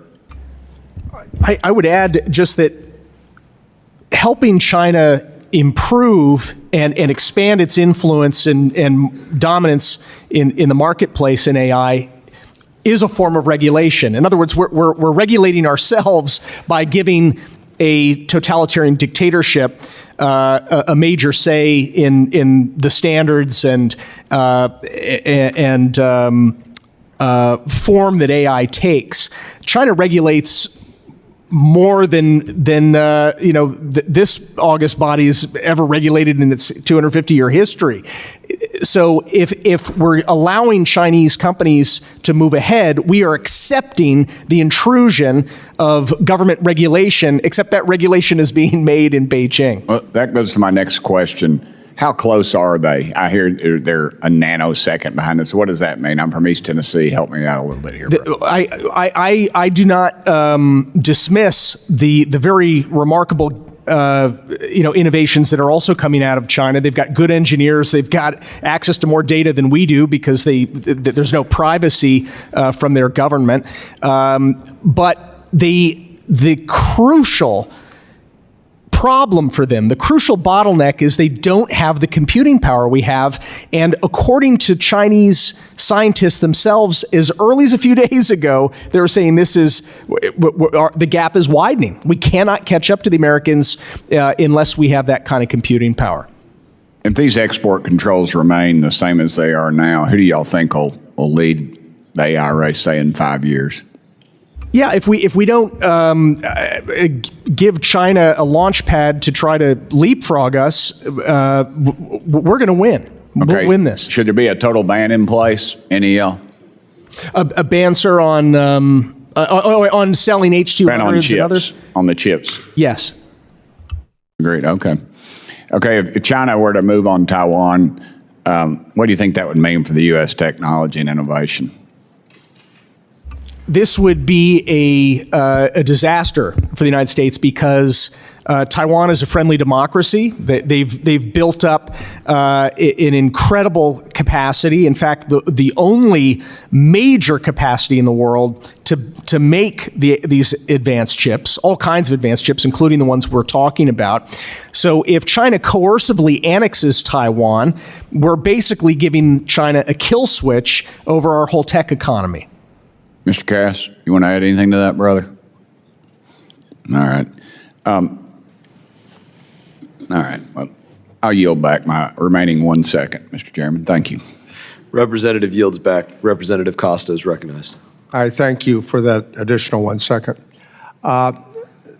I too hope that at some point, given everything that's occurred here in the last 10 days, that this committee will reflect on its jurisdiction on these challenges we face in Venezuela. Having said that, I think that this effort with regards to AI in China is obviously critical. And let me begin by asking the three witnesses here, because I think regardless of which political party you're a part of or which administration, I look at China through this prism, and I would like to know if you agree with me or not. China is an adversary, number one. Number two, China is a competitor. And number three, China is a vast market. And it's, I think, with that backdrop that we ought to look at this challenge with regards to AI. Do the three of you agree with that? I agree with you, Congressman, in that order. China is an adversary. Yes.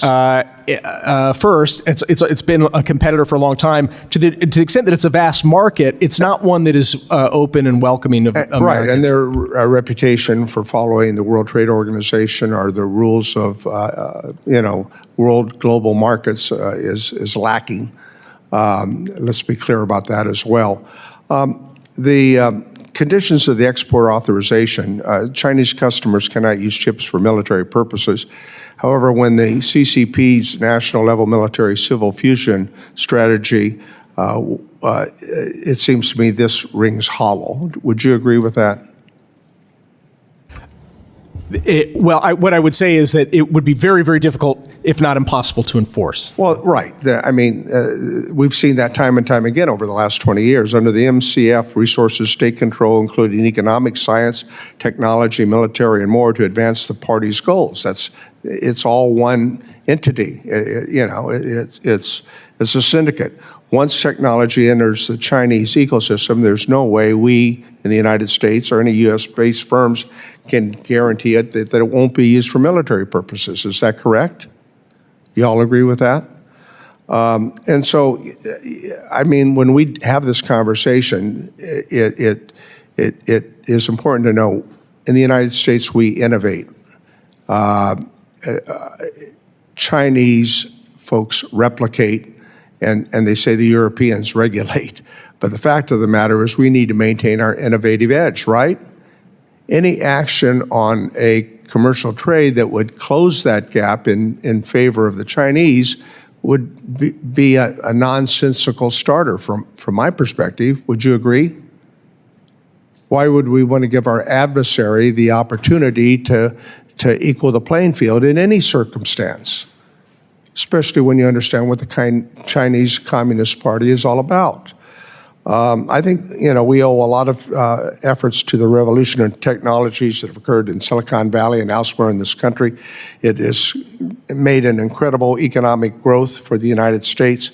But why would we cede those innovations on the investments? And by the way, those investments in part were made by federal taxpayer dollars for the U.S. government that was in our own interest. And that includes the RISC-V, which is an open standard instruction set architecture for computer processors, essentially a blueprint for designing computer chips, which received early stage support and funding under DARPA, under the Defense Advanced Research Projects. Today, Chinese companies, and you go there and you can see it, are touting their use of RISC-V chips that they use for self-driving cars and AI models and their data centers. Is that not correct? So it seems to me that we want to maintain our technological advantages in all circumstances. And given the fact that China is an adversary as well as a competitor, we should not lose sight of that fact when we're chasing markets that might be illusionary in the long term, right? I mean, we see this time and time again over the last 5, 10, 15 years with China. And by the way, they've been fairly successful at it, right? So what would you advise us to do on the current proposal by this administration regarding the sale of these chips?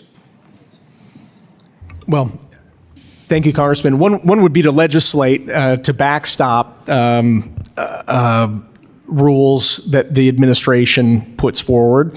If the rules that the administration put forward are enforced, I think it would have a pretty good shot at restricting, if not cutting off, the flow of advanced American chips. But I think Congress is going to have to act to ensure that those rules would even be followed. And we should be consistent.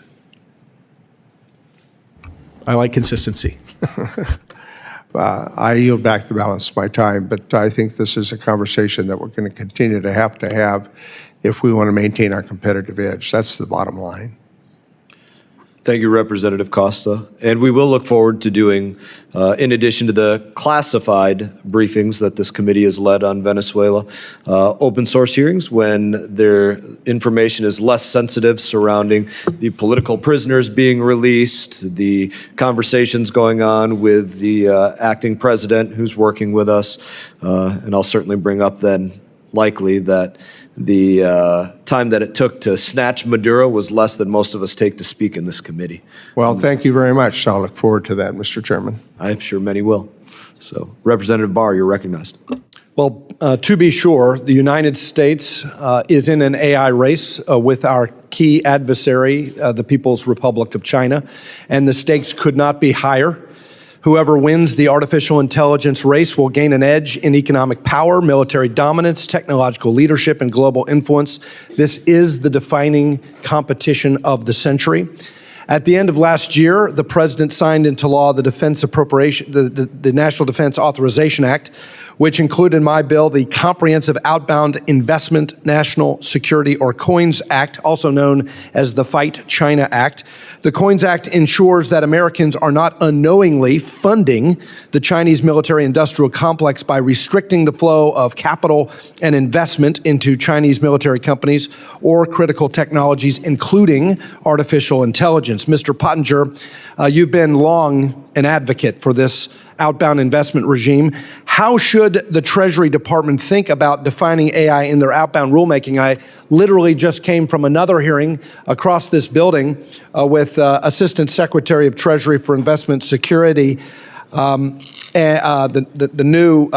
new Assistant Secretary Chris Pilkerton, and I asked him about Treasury's plan for implementation of this. Can you give advice to Treasury on this? Thanks for your leadership on these issues, Congressman. And I would be, I'd want to prepare something thoughtful in talking to them, but Treasury is a major national security component of the U.S. government, including on where capital flows in ways that could harm us in our lead on AI, or conversely expand our lead. Well, export controls is obviously an important tool in the economic statecraft toolbox, but so is Treasury implementation of this legislation. The question really is, will limiting investments, Western investments, into AI that advances Chinese military and surveillance capabilities onshore those investments into U.S. firms that can in turn supercharge U.S. competitiveness in this race? I think so. Okay. Let me move to another component of the AI race, and that's power. That is the massive increase in power demand that will accompany these AI data centers. Firm baseload power is paramount to the future of AI, as our own Department of Energy estimates that data center power demand is likely to double or even triple by 2028. Kentucky, my home state, is a massive coal-producing state. We literally, after 115 years of mining coal, still sit on an ocean of coal.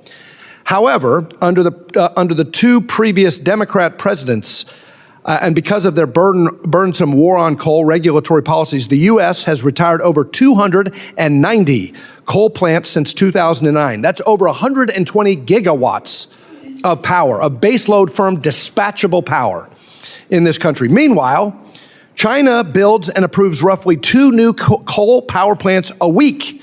Because of this, we are on the precipice of losing the AI race to China. Mr. Pottinger, my staff recently shared with you a copy of my plan to revive Kentucky coal jobs and power the technologies of the future. What should be done to increase baseload energy production, including Kentucky coal, and help our president win this AI race against China? Thanks, Congressman, and thanks to your staff for sharing that. I'm in firm agreement that we need an all-energy approach to our power mix and to AI, and of course that also means next generation sources as well. We've got to win in the advanced fission, nuclear, and certainly fusion power race as well. But it has to be traditional sources as well. Yeah, I mean, nothing can replace dispatchable baseload firm power. Intermittent power sources is not going to cut it in the AI race. If we want to win the AI race, we have to be realistic about what China is doing with fossil energy and what we're doing with fossil energy, and we cannot meet the power demands right now. We're looking at 100-time increase in blackouts because of these speculative investments in green energy, and we've abandoned the firm baseload power that we need for AI dominance. Mr. Pottinger, last question. China is nanoseconds behind us, according to Jensen Huang. What other policies should Congress be specifically targeting to help the president win this AI race? I think the president's AI action plan lays out a lot of very good stuff, right? Including deregulation, making land available. It includes ensuring that China does not have access to the same computing power. Just a few minutes ago, we were talking about how important it is. The only thing worse than giving China really powerful advanced American chips would be giving China the ability to make its own advanced powerful AI chips. And so American companies have already been restricted from selling semiconductor making equipment to China. We need to make sure that the Netherlands and Japan and other countries are not should have to abide by the same rules that American companies are, because it's actually going to make the democratic world safer and more prosperous. Thank you for your leadership on this. I yield back. Representative yields back. Representative McBride is recognized. Thank you very much, Mr. Chairman and Ranking Member Meeks, for convening this important conversation. I'm actually going back and forth between this committee and Science, Space, and Technology, where there's a concurrent hearing happening on AI policy as well. And I'm glad that this Congress is so focused across committees on this important area of innovation and of policy. I think what is abundantly clear is that the continued expansion of AI, the continued development of AI technologies is going to represent one of the most significant transformations for our species since at least the Industrial Revolution, and perhaps even arguably since human beings thousands of years ago stopped being nomadic creatures and became stationary agricultural-based societies. And that presents huge challenges, huge opportunities, huge questions for this Congress, for policymakers, for developers to grapple with. But regardless, for folks who are watching, regardless of whether they are predominantly excited about the opportunities with AI or predominantly concerned with the challenges that come with it, I think all of us here, and I think most people at home, can recognize that no matter how you feel about AI, we want the United States to lead. We want the United States to lead in this space economically. We want the United States to lead in this space due to national security. And we certainly want the United States to lead in this space so that AI is informed by our values. And of course, today we are talking about a critical tool in guaranteeing American dominance and American leadership in this space, and that is, of course, export controls and what feels like an ever-evolving position by the current administration vis-a-vis export controls. And if you are someone who believes in export controls, we obviously want to make sure that those tools are as effective as possible, that those controls have integrity.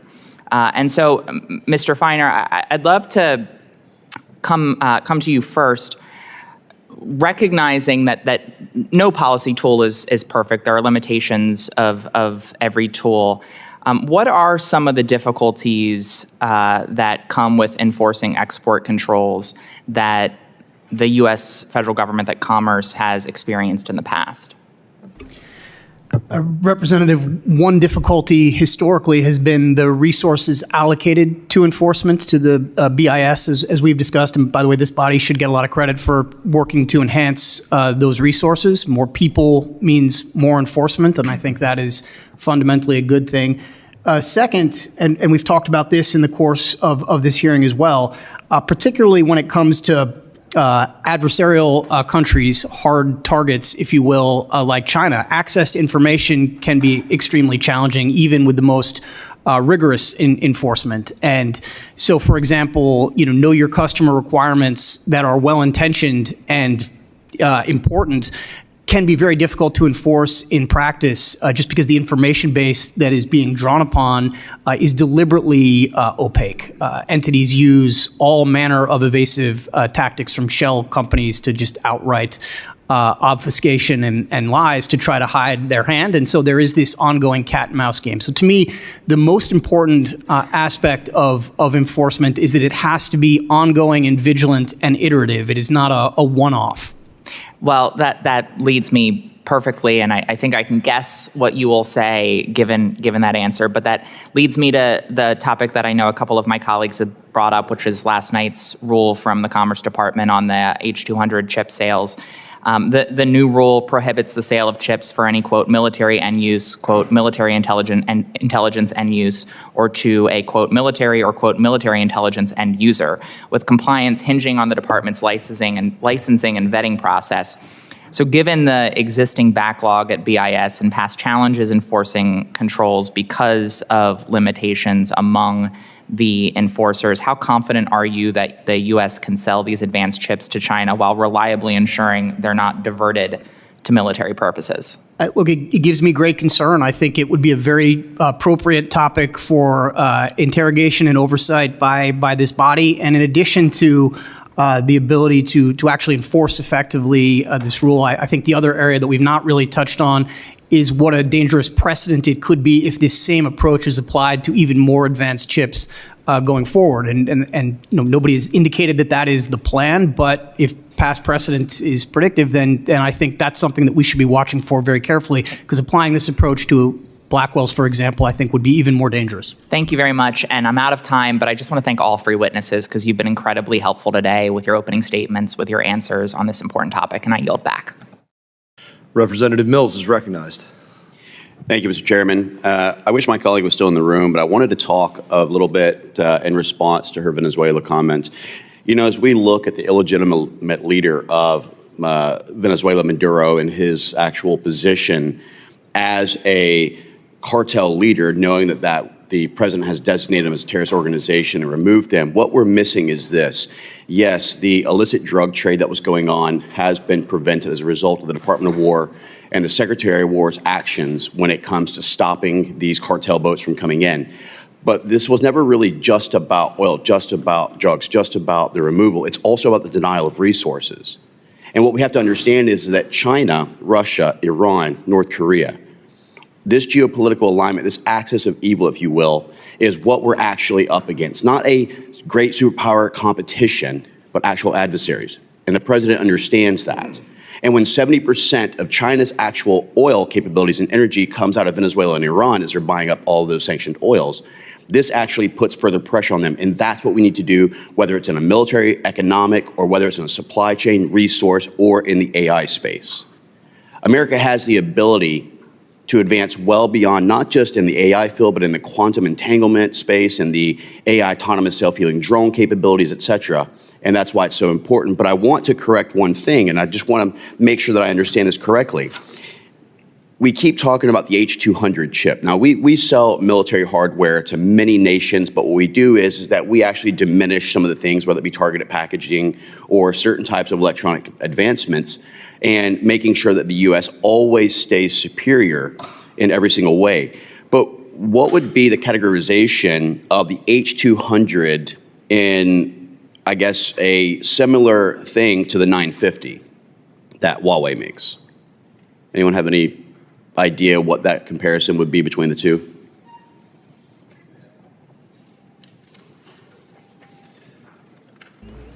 Yeah, I think there are a number of different dimensions that these things get measured on in terms of whether it's literally processing power, memory, and so forth.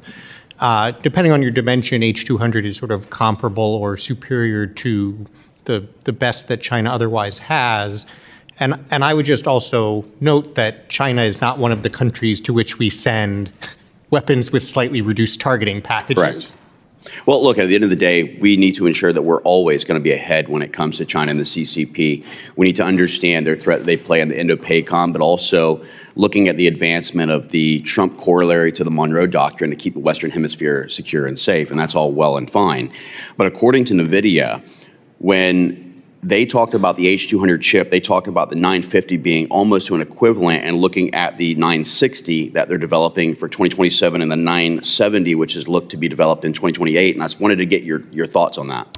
Yeah, I think there's a question of qualitative improvements by Huawei and the quantitative. Qualitatively, it's going to be a few years, according to Huawei's own analysis and analyses of their analysis, looking at that. It's going to be a few years before they catch up to H200s. But even then, they're not going to be able to make nearly as many of them as what we're preparing to sell. So it's like, right now, Huawei is a bunch of MiG-21s, getting a little rusty. They're trying to buff them and shine them. H200s are F-35s, and we're saying, well, hey, we're giving F-35s, but we're going to have this great F-47 just around the corner. So it just doesn't make sense. I mean, you could make that case if this were an ally of the United States. This is someone who's going to actually be enhancing our deterrent. This is straight into the hands of a sworn enemy. I mean, that's how they talk about us, right? That's exactly right. And not to mention just a sworn enemy, but they've gone after the idea of that geopolitical alignment to essentially try to eliminate the U.S. dollar as a global currency. That was their entire intent. That was the intent of the Belt and Road Initiative, was to gobble up all the natural resource capabilities, rare earth mineral mine capabilities, which is why they were so invested in the 15 of 16 rare earth mineral mines in Africa. Now, I wanted to talk about capacity, because one of the things that the Department of Commerce had talked about before is that Huawei can only produce about 200,000 AI chips in 2025, but it showed that they had actually shipped about 800,000. And so I wanted to validate, is that actually true, or is that some type of a propagandized messaging out of the China CCP? So in terms of the demand signal, so what I'm reading is that Chinese companies are ordering millions of H200s. It's not clear whether the Chinese government is going to allow them to import that many, because they actually banned that today, by the way. As of today, China actually banned and denied the actual approval of the H200s from coming into China, and that was just released a little bit ago. So to your point. It looks like they're going to approve Chinese companies buying H200s. In some cases, they're going to say, well, you can buy them to build data centers outside of China to wipe out American hyperscalers' business. And that's ultimately their job. And as the emeritus chairman had said, China's always been about stealing intellectual property from American businesses. We have to protect American businesses, American ingenuity. We need to advance the America First agenda. And the way we do that is to make sure that we are always at the advancement above China and our adversaries. With that, I yield back. Representative Self. Thank you, Mr. Chairman. I want to go back to our allies, because the Europeans and the Japanese, are you convinced, and we'll go down the left to right, that our trilateral negotiations have reached the point where our allies understand our concerns? I'm sorry, sir, that our allies understand our concerns about their lesser export controls to China. I see. They certainly know. They've heard those arguments made extensively by the last three administrations. So, what progress have they made specifically? I would actually defer to John Feiner on where we were a year ago. Okay. Sure. So when it comes to the most advanced tools that are manufactured in Japan and the Netherlands and the United States, I think we're basically at a level of parity when it comes to controls. When it comes to other manufacturing tools, our allies have not yet caught up to our standard, and I think it is an appropriate area of diplomatic focus, has been for the last several administrations, try to bring them up to our standard. The concern is that if and as we reduce controls that are placed on chips, which is a sort of a U.S. Area of advantage and capability, advantage our companies by reducing those controls, they will actually draw our partners the opposite lesson, which is that they are in some way entitled to reduce the controls on their companies, not increase them, which is what we need. And I think that's reasonable. Look, we've spent 30, 40 years trying to bring China into international order. And yet now, today, they have permanent normal trade relations status. Under Bill Clinton in 1997, they still have developing nation status through the UN and the World Bank, although I think they have now declared they won't use it, although I think that's a tactical.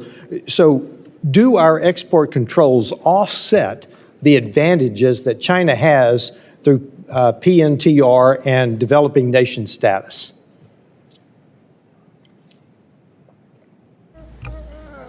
To some extent it does. To some, I think it's a little bit apples and oranges. I think those statuses you were describing go much more to China's ability to become a dominant producer. Mr. Pottinger was telling the story earlier of how they went to dominate telecommunications, for instance, and our granting of these statuses and treatment to them have let them take over so many of these areas. I think it's safe to say that if we don't have export controls, if we make the same mistake yet again of charging in and trying to addict them to our technology and giving them our tools, they will turn around and use those statuses that they have to dominate these areas as well. Yeah, and I think that's my concern.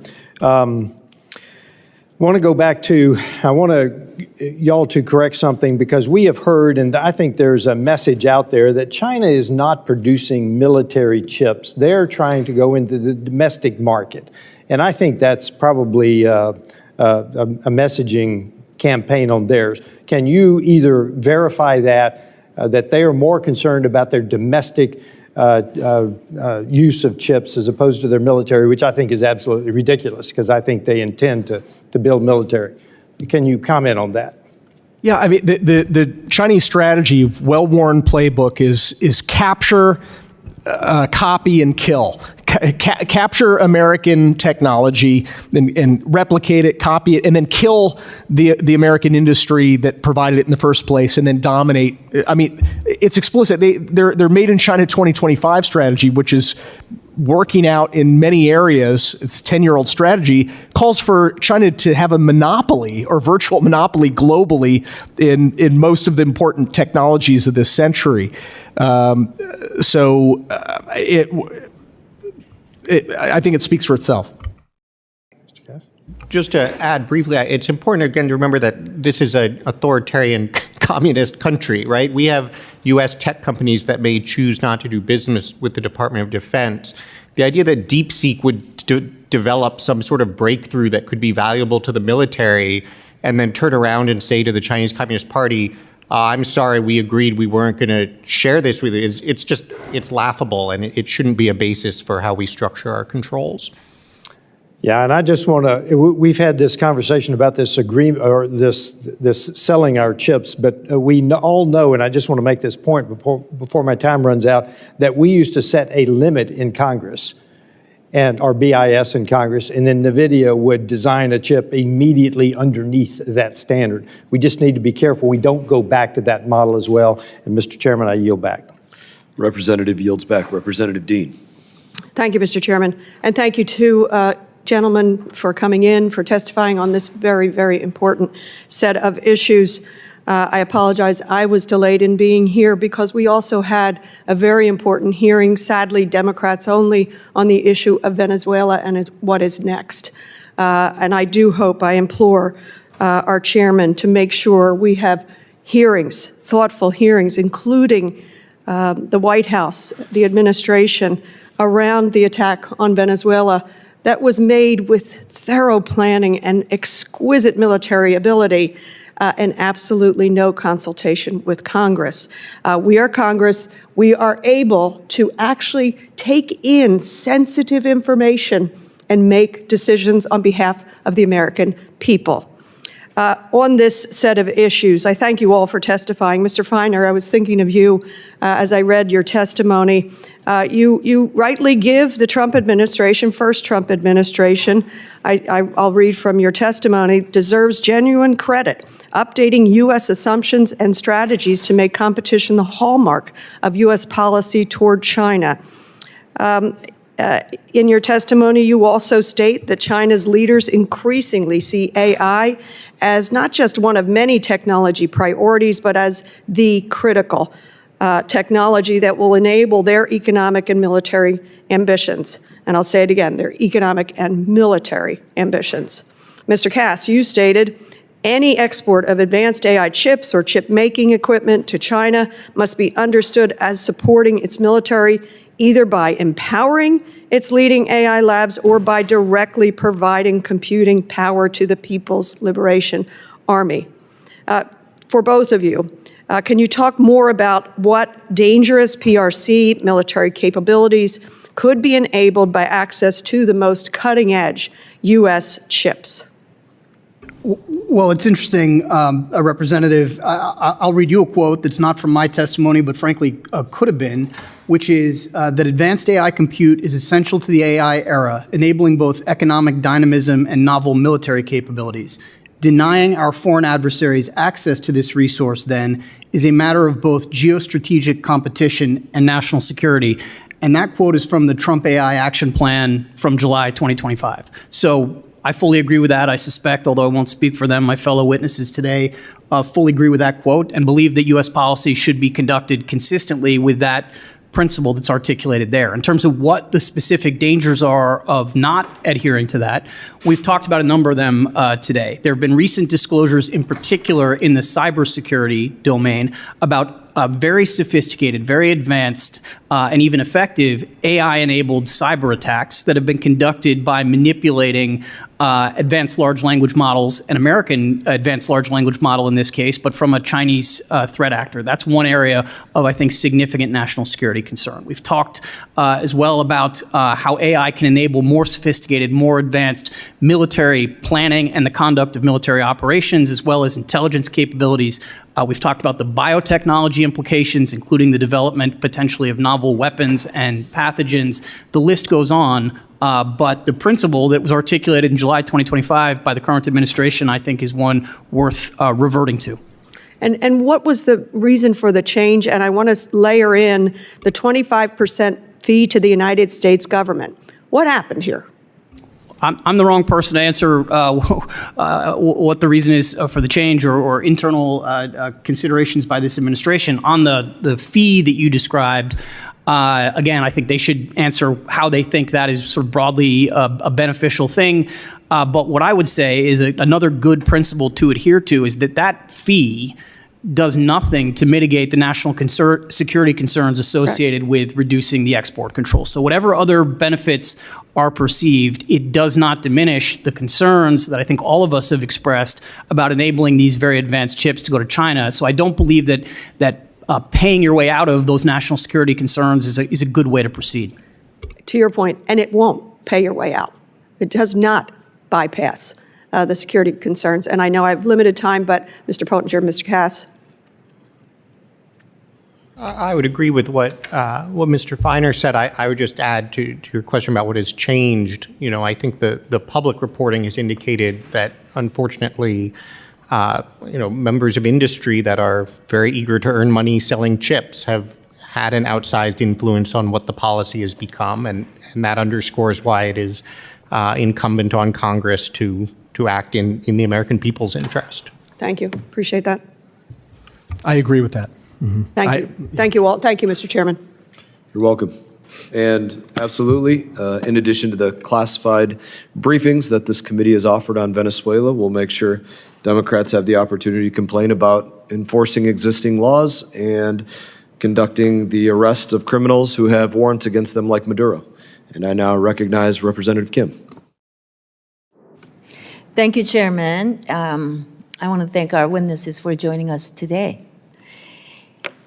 The competition with the Chinese Communist Party in artificial intelligence is not theoretical, right? It's already shaping military power and economic strength.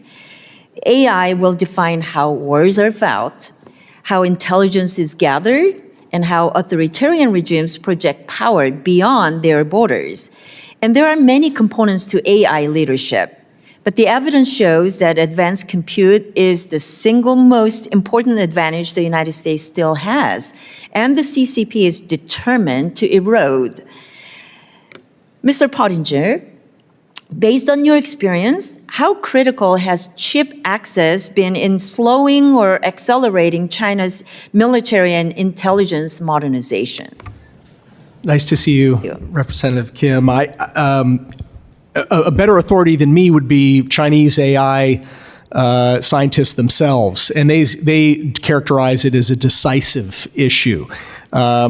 I had mentioned earlier in my testimony that one of the lead scientists of a leading Chinese AI firm just a few days ago at Tsinghua University, they held a summit, an AI summit, said we'd be lucky if we have a 20% chance of seeing a Chinese company as the lead AI company 5 years from now. And that's because they cannot make chips, and they can't buy them until, unfortunately, now. So hopefully we'll be able to row that back. You know, despite massive state subsidies, what are the real constraints China still faces in producing high-quality AI chips at scale?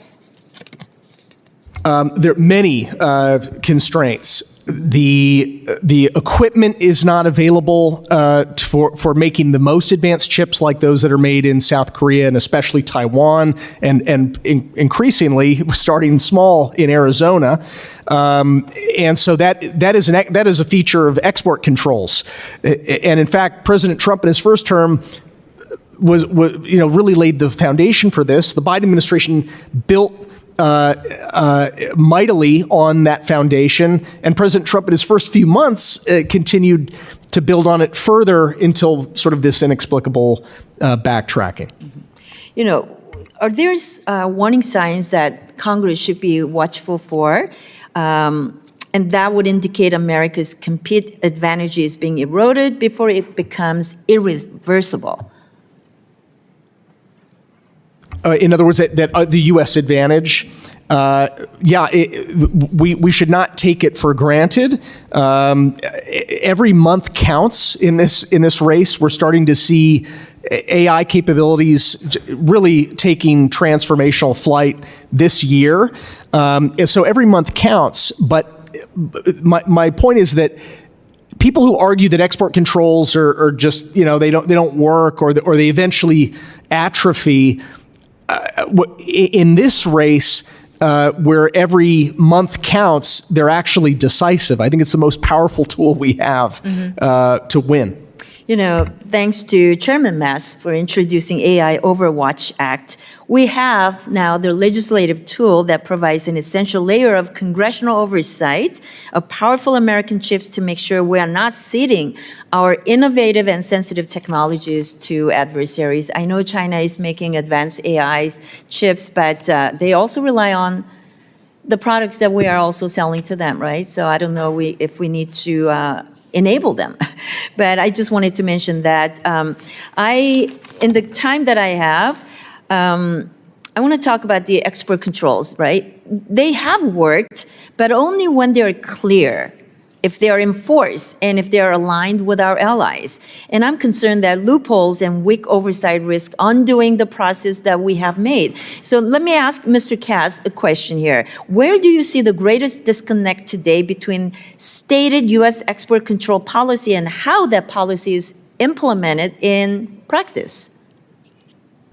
Well, I think the gap is exactly what we've been talking about here today, which is that our stated policy is we will deny computing capacity to our adversary, and yet our latest policy choices seem to be attempting to supply computing capacity to our adversary. So I guess that's a fairly large gap.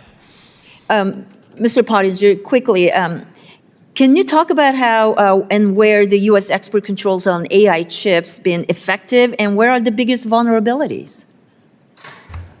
They've been extremely effective in restricting frontier models, basically China's ability to catch up with the most powerful AI models. Export controls have prevented China's chip industry from being able to make their own chips and to catch up with Samsung and Taiwan Semiconductor Manufacturing Corp. So according to China's own leaders, Xi Jinping, in a sign of, I think, desperation, not confidence, is just thrown another $70 billion last month at $70 billion US at trying to fix the gaps that they have in chip manufacturing. Great. Well, thank you very much. I yield my time. Representative yields back. Representative Kane. Thank you, Mr. Chairman, and thank you to our witnesses for being here today. Maintaining American leadership in the AI arms race is critical to America's economy and national security. As the role of artificial intelligence increases, American-made chips have increased in demand globally. While such demand for U.S. exports is encouraging, Congress must work with the Bureau of Industry and Security to ensure that our export control regime prevents bad actors from obtaining powerful AI computing chips. We must ensure that our export controls support American businesses while preserving American security in both physical and the digital realms. Mr. Pottinger, a critical part of the AI race is controlling access to advanced computing power. Effective control requires effective enforcement.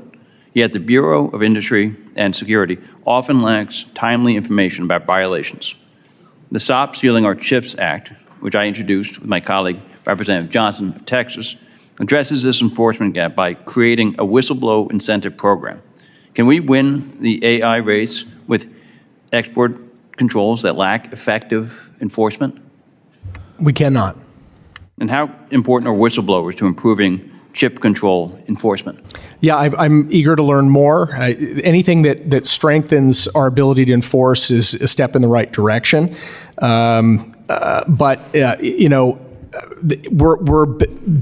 We should not kid ourselves that we'll be able to track where every chip or other piece of advanced technology goes in China.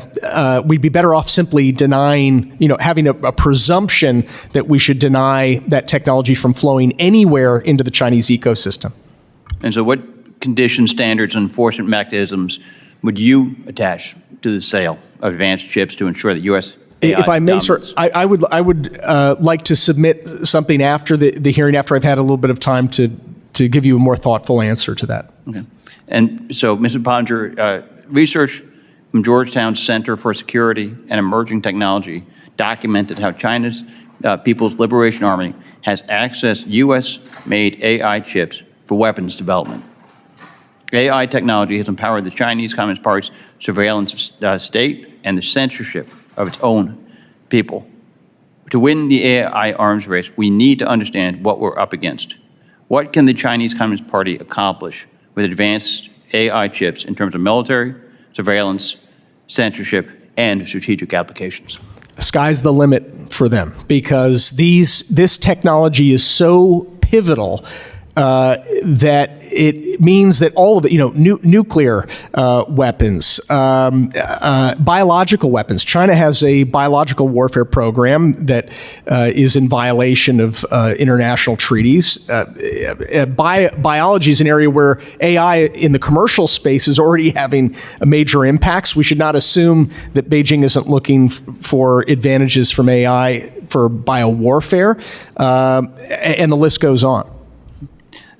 Thank you. Mr. Cass, when we talk about the AI arms race with China, we often discuss it in national security terms. But what are the economic stakes if China achieves AI dominance? Well, I'm glad we're talking about the economic side of it as well. Thank you for the question. I think what's so important about AI as a general purpose technology is it's going to diffuse everywhere in our economy. It's going to determine how well we innovate and advance in technology. It's going to determine how well we advance in healthcare. It's going to be incredibly important to manufacturing and our ability to rebuild our industrial base. And Right now, this is one of the few places where we really do have a technological lead over China, and something we can really lean on as we pursue the administration's agenda that's trying to reindustrialize. If we lose that advantage, we will find ourselves falling further behind in a number of areas where we have challenges now. Thank you for your insights and the insights of the panel. I yield back. Representative yields back. Representative Shreve. Thank you, Mr. Chairman. Hey, I appreciate the testimony of our witnesses.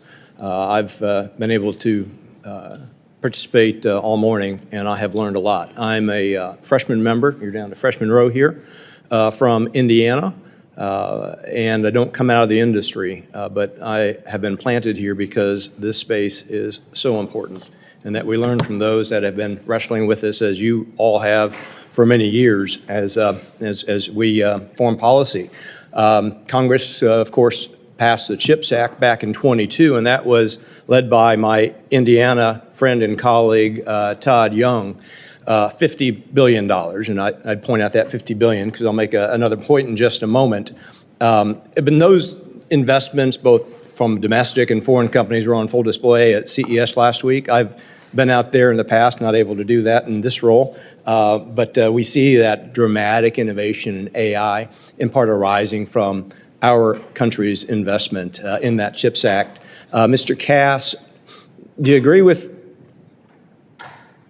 the premise that our greatest strength in the AI arms race lies with our ability to ramp up domestic production of these very high-end chips? I think it's definitely a force multiplier for us.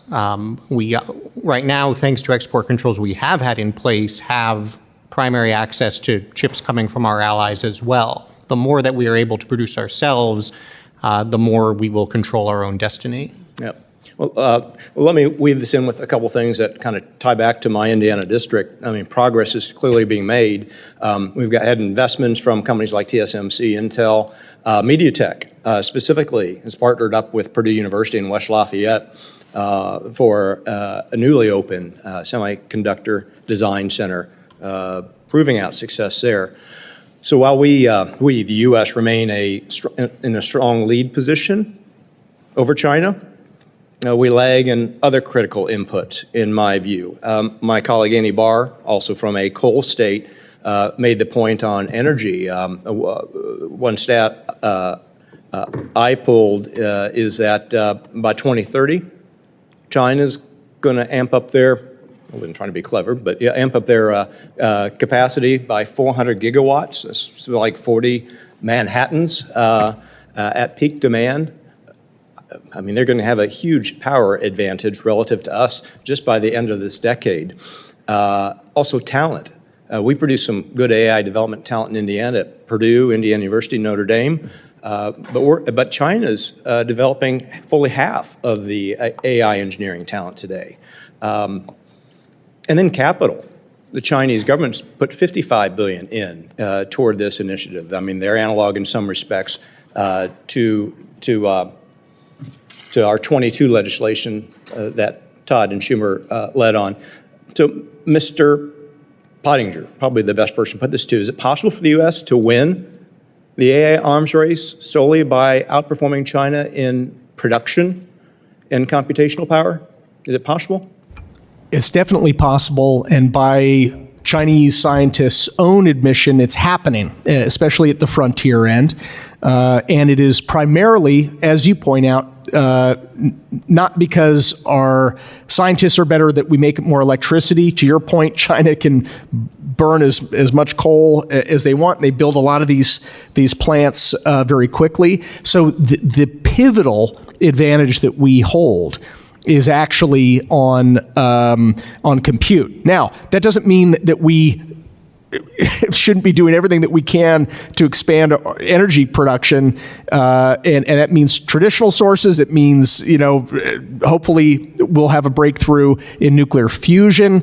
There have already been breakthroughs in fission and relatively efficient and safe uses of fission nuclear. It's going to have to be in all the whole pie chart of different sources of energy. So we should not assume that purely because of our advantage in compute that we're going to win. But if we surrender that advantage, forget about it. But it is possible, in your view, to win. Yes. Okay. Absolutely. Very good. My time has expired, and I yield back, Mr. Chairman. Representative Davidson.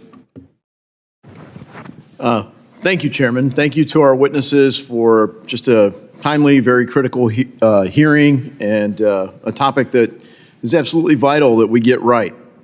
So I want to thank all of our witnesses for really one of the most essential subjects that we nail, which is artificial intelligence. I was proud this past month to join Chairman Mast's AI Overwatch Act as a co-sponsor. The reality is that the future of the global economy and our geopolitical security hinges on the future of chips and AI. Congressional oversight on this issue is vital. And I'm also the chairman of the subcommittee for national security and illicit finance. One of our main challenges this year is to update and modernize the Defense Production Act, which of course is used more broadly than in artificial intelligence. And I'll open it up to the panel. As we modernize the Defense Production Act with artificial intelligence in mind, but maybe more broadly, what things are essential that we get right? Well, yeah, I think as your question implies, Congressman, AI, given that we have already a significant advantage in AI, that should be integral to our defense modernization. I mean, I've seen the posters at the Pentagon that, I want you using AI. I mean, this should be one of the things that allows us to produce faster on demand without having to do these long-term contracts to produce munitions, for example.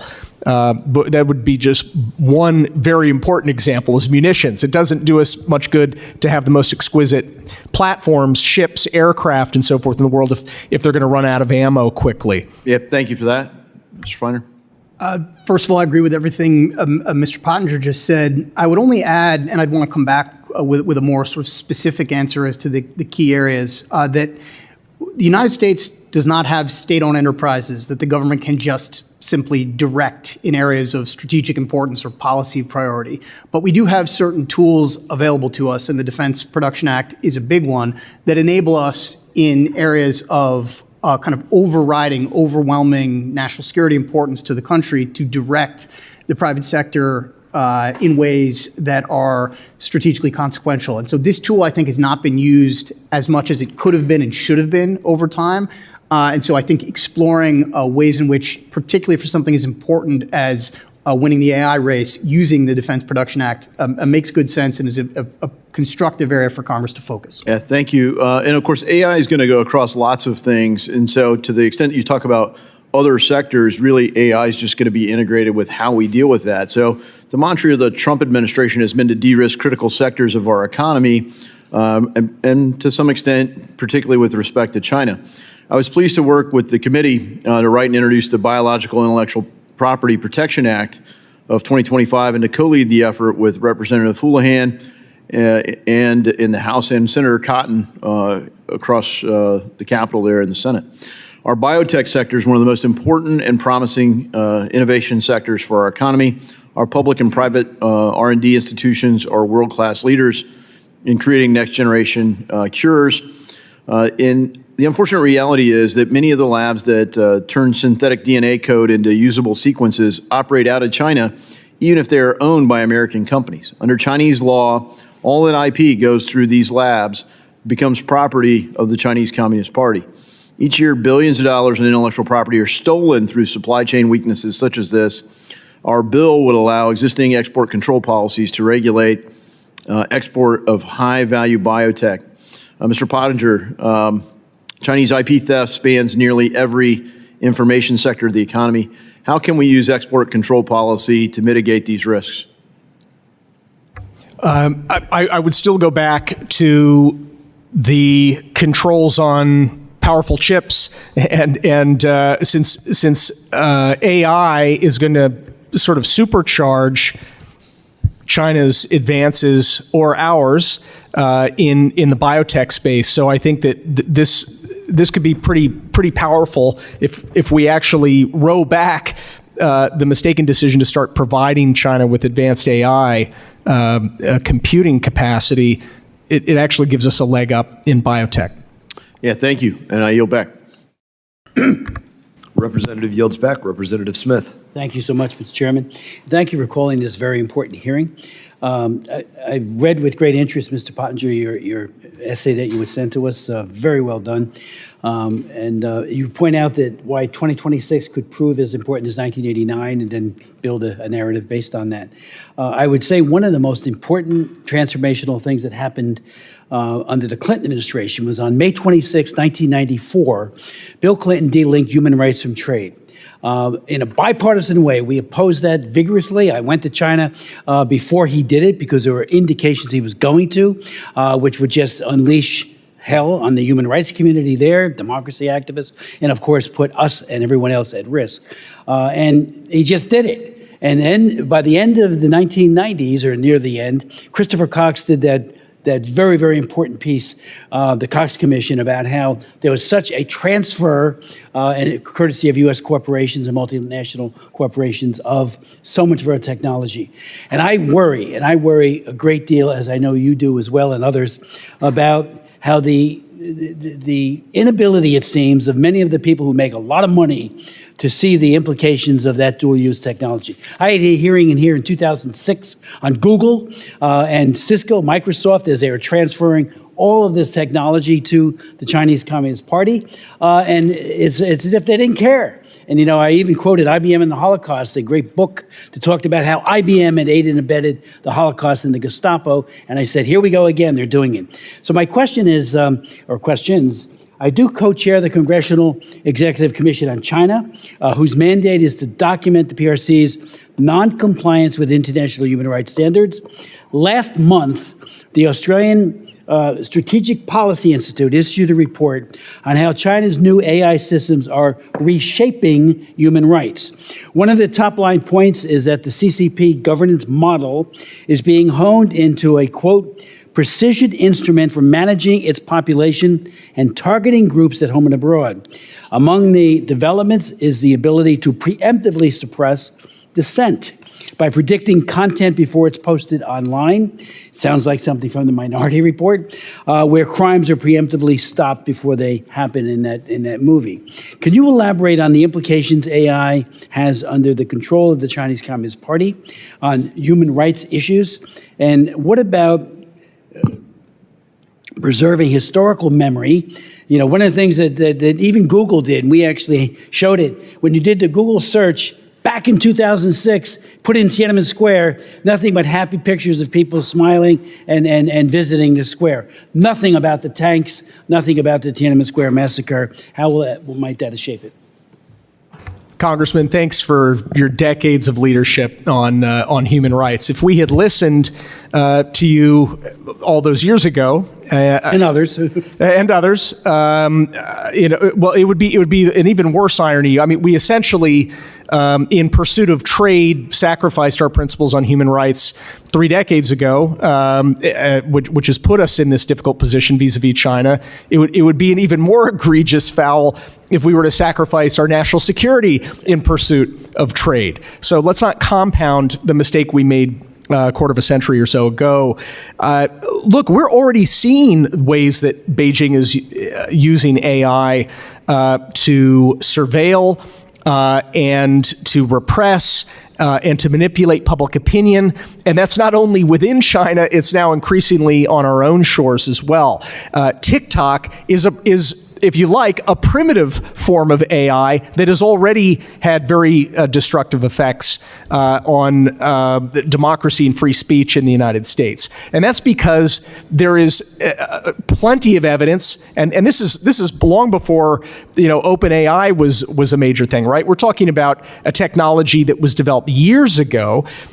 They're able to either suppress speech through the algorithm, which is or to promote speech.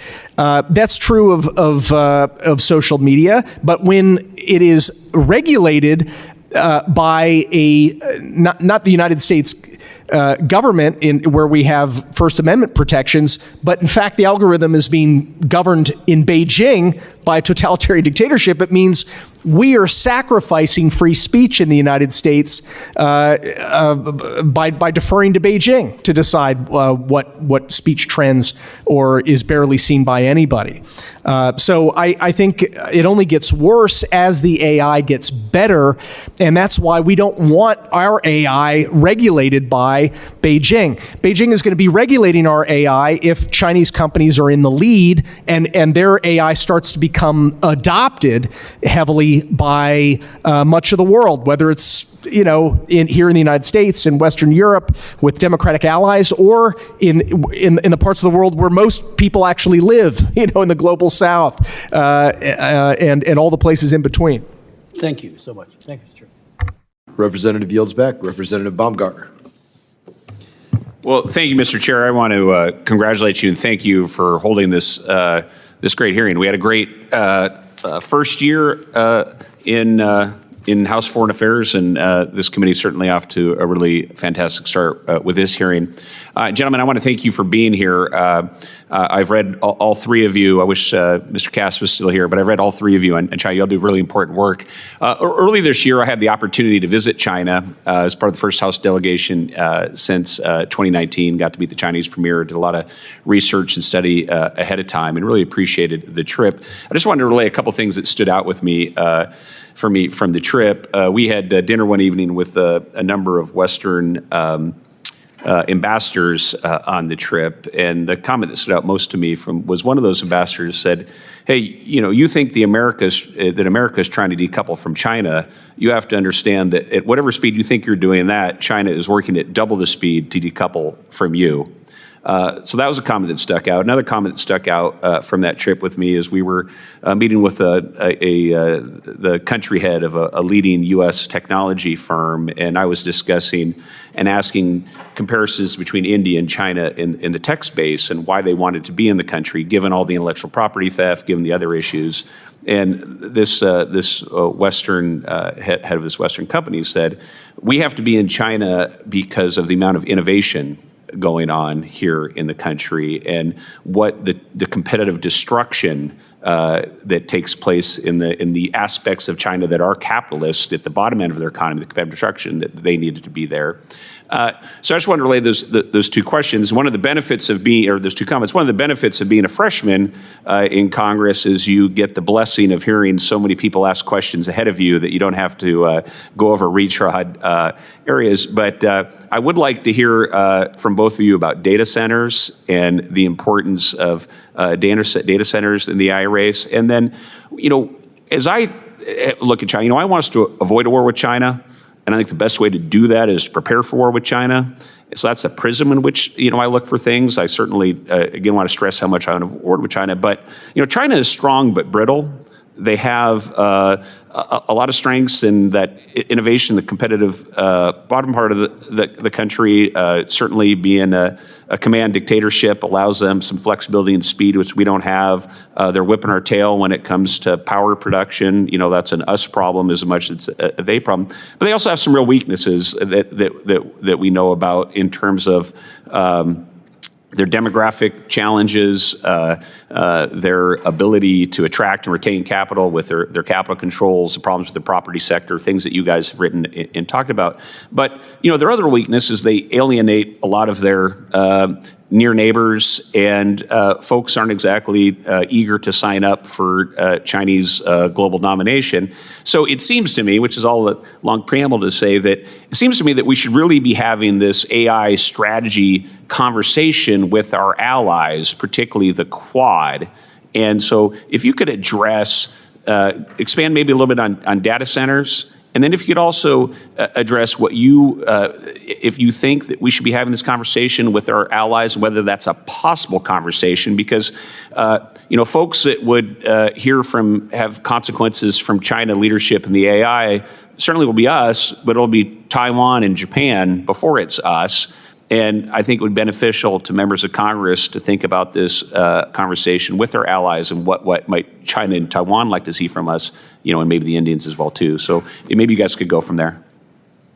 Congressman, thanks so much. And you're absolutely right, or whoever was your dinner companion was who said, look, China is trying to decouple from us a lot faster than we are from them. That is the explicit goal of their last 5-year plan. It was make the rest of the world dependent on us, make us, China, independent of the world. The premier of China, now late premier, Li Keqiang, when we met with him in 2017, he foreshadowed this. He said, it's only a matter of time, he said, before China dominates every technology of the future, including AI, and America will sell us nothing but corn and soybeans. Just in time, can we hear from Mr. Feiner maybe on the regional thing? And I apologize for speaking too long on my question.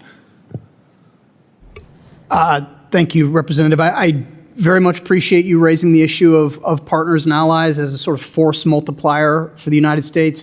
It is a unique American advantage in the world. There is no other country that has this network of relationships around the world that we have. Certainly China does not have that, largely because, as you indicated, they have a tendency, thankfully, to overplay their hand, behave in a coercive manner, and alienate countries that might otherwise be at least somewhat sympathetic to some of what they're trying to accomplish, which gives a big opening for the United States. The Quad, I agree with you, is a sort of foremost forum for discussing these issues. It tends to be more focused on economic issues, but it is increasingly, large part because of China's coercive behavior, been willing to take up issues of national security importance as well. And I think a very constructive area of diplomatic focus for the current administration certainly was for us, would be to enhance the Quad's focus on this exact issue at the nexus of critical and emerging technologies and national security. Thank you. Representative Molinar.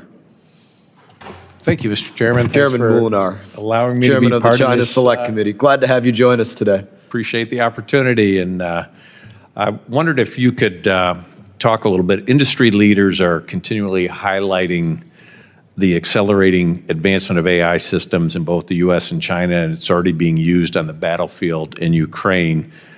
I wonder if you could comment on how you believe that China, with its advanced technology development ecosystem and disregard for human life, will implement battlefield AI. Congressman, nice to see you. This war in Ukraine, started by Russia, decisively enabled by Beijing, is a laboratory, and human beings are the guinea pigs who are being butchered in the service of advancing on the other side, Axis power wartime capabilities. So they are experimenting with a fully autonomous lethal drones, for example.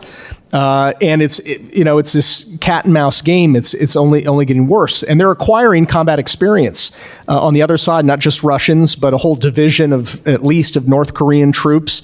There are reports from the Ukrainian government of Chinese soldiers, perhaps mercenaries, fighting there as well. At least hundreds of them.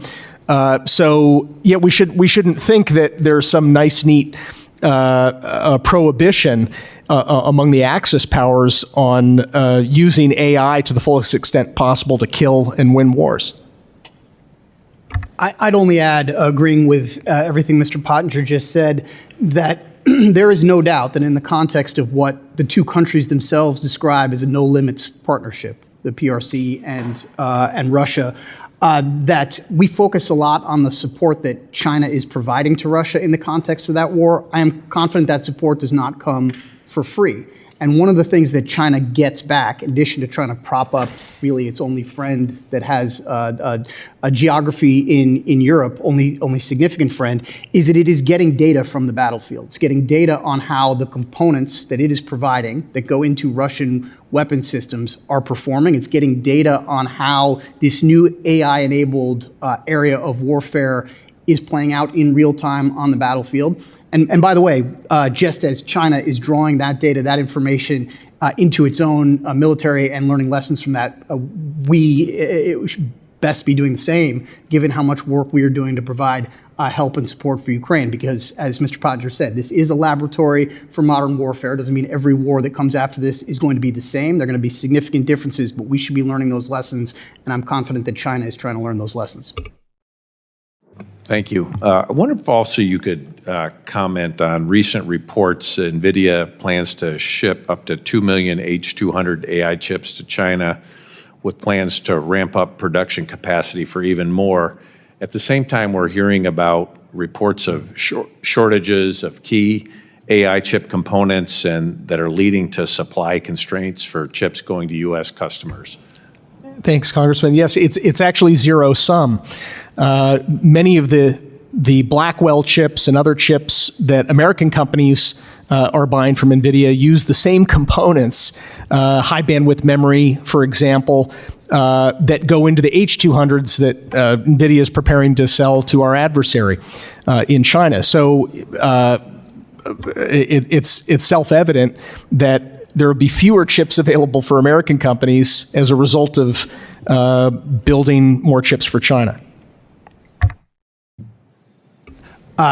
First of all, I would associate myself with Mr. Pottinger's comments. The limitations on key inputs to chips are relatively fixed and finite. He mentioned, I believe, high bandwidth memory.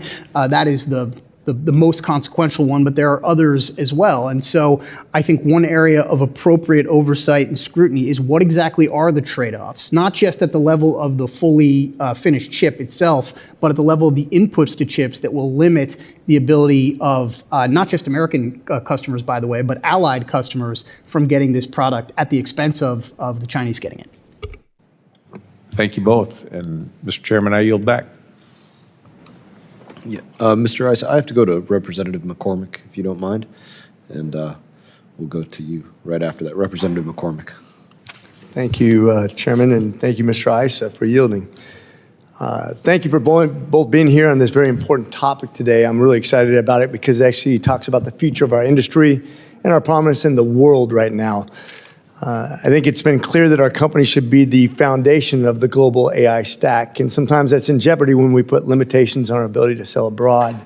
One of the things that I was really excited about is when the president lifted the prohibition on exporting the H200 chips from NVIDIA, realizing that it's probably not even the second, it's not first tier, it's not probably even second tier, it's mainstream type chips that can be used on multiple computers and other technologies. But if we don't sell it to China, my question to you, Mr. Pottinger, is do you think that we become replaced by Huawei and other places that can produce something similar, and then we no longer become the industry standard, we become essentially the beta instead of the VHS for those people old enough to remember? Thanks, Congressman, for the question.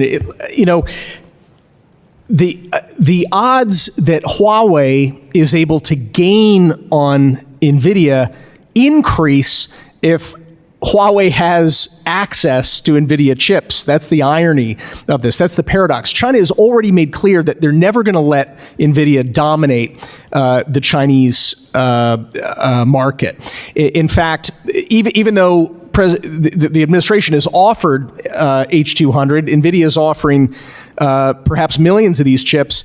The Chinese government has not actually said that it's going to allow all of that to be imported, specifically because they want to make sure that they are providing, mandating the purchase of Huawei chips. So the goal, the explicit goal in Chinese policy and from the Chinese Semiconductor Industry Association is to ensure that Huawei dominates the Chinese market eventually, no matter what. So what's interesting about that, we kind of brought this on ourselves when we limit our ability to sell abroad technologies that can be otherwise produced.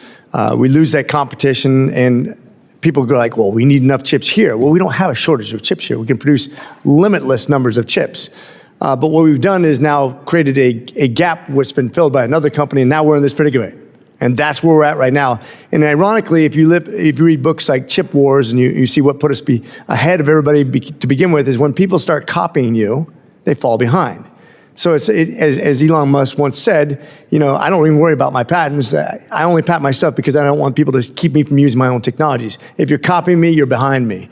But that's what the free market's all about. And that's one of the things I like to point out is that we should never restrict people from our basic technologies because we will lose our industry standard as the world trendsetter. And I think we put ourselves at a real big disadvantage last administration.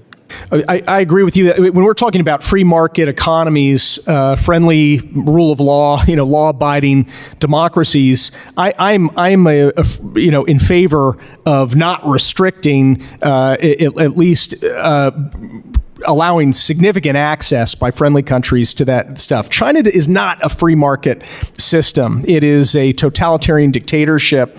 And so, by the same, just like we wouldn't want to sell them F-35s in the interest of a free market, we should not be selling them, AI that they could use to create commercial and military dominance. Sure, and I'll point out, once again, the H-200 is not a problem in that regard, so I'm glad the administration has taken the lift off that. Mr. Feiner, the GAIN AI Act, which is no longer an issue right now, but that's the kind of stuff that worries me when we start talking about a bill that would have restricted exports to China and other countries on the false promise the United States does not have access to chips, and I'm talking about the ability to produce enough for us here domestically.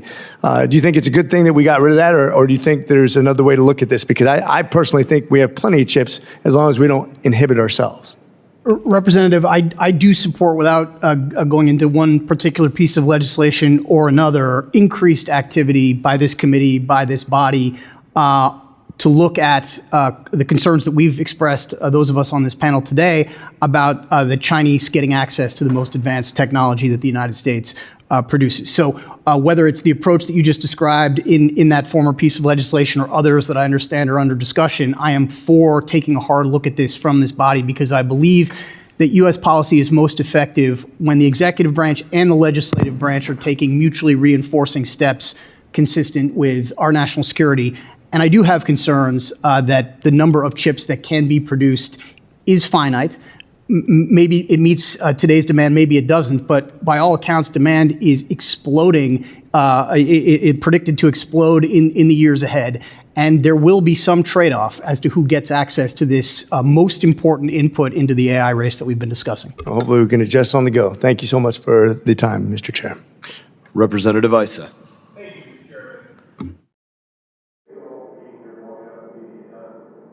Thank you. I want to thank you all for being here long enough for me to get done with my other hearing. I'm going to throw some numbers out here quick. Broadcom, $10.5 billion. Texas Instrument, $3 billion. Micron, $3.5 billion. NVIDIA, $17 billion, 13% market share. AMD, $6.2 billion, 24% market share. Qualcomm in my district, $25.7 billion, 66%, and Intel, 29%, or $15 billion. That's the percent of that these U.S. companies have in sales currently to China. Those numbers ring pretty true to you?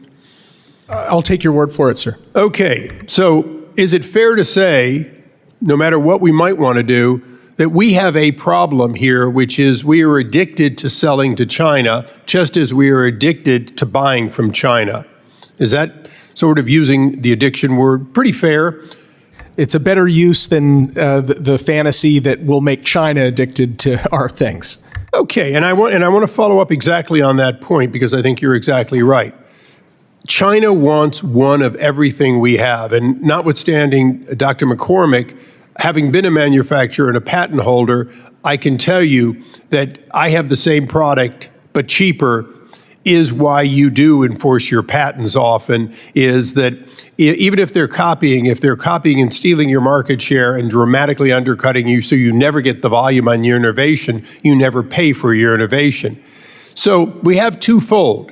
Clearly, Qualcomm cannot give up 2/3 of its sales today, particularly when those sales end up in Android products around the world that, if they were substituted, would effectively mean that they'd only be selling a fraction of that, and only for the U.S. market. So I want to follow up with one concept for this committee. During the Cold War, we decoupled from the Soviet Union. Midway through the Cold War, when Henry Kissinger very rightfully so, saw an opportunity to create a wedge between China and Russia, we created an opening into China.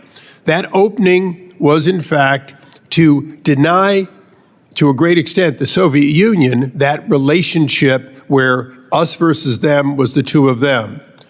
It's clear that they've reunited, but we have not decoupled effectively from China or Russia. Russia continues to supply a vast amount of non-AI products, mostly oil and so on. But China is both their crutch and our dependency.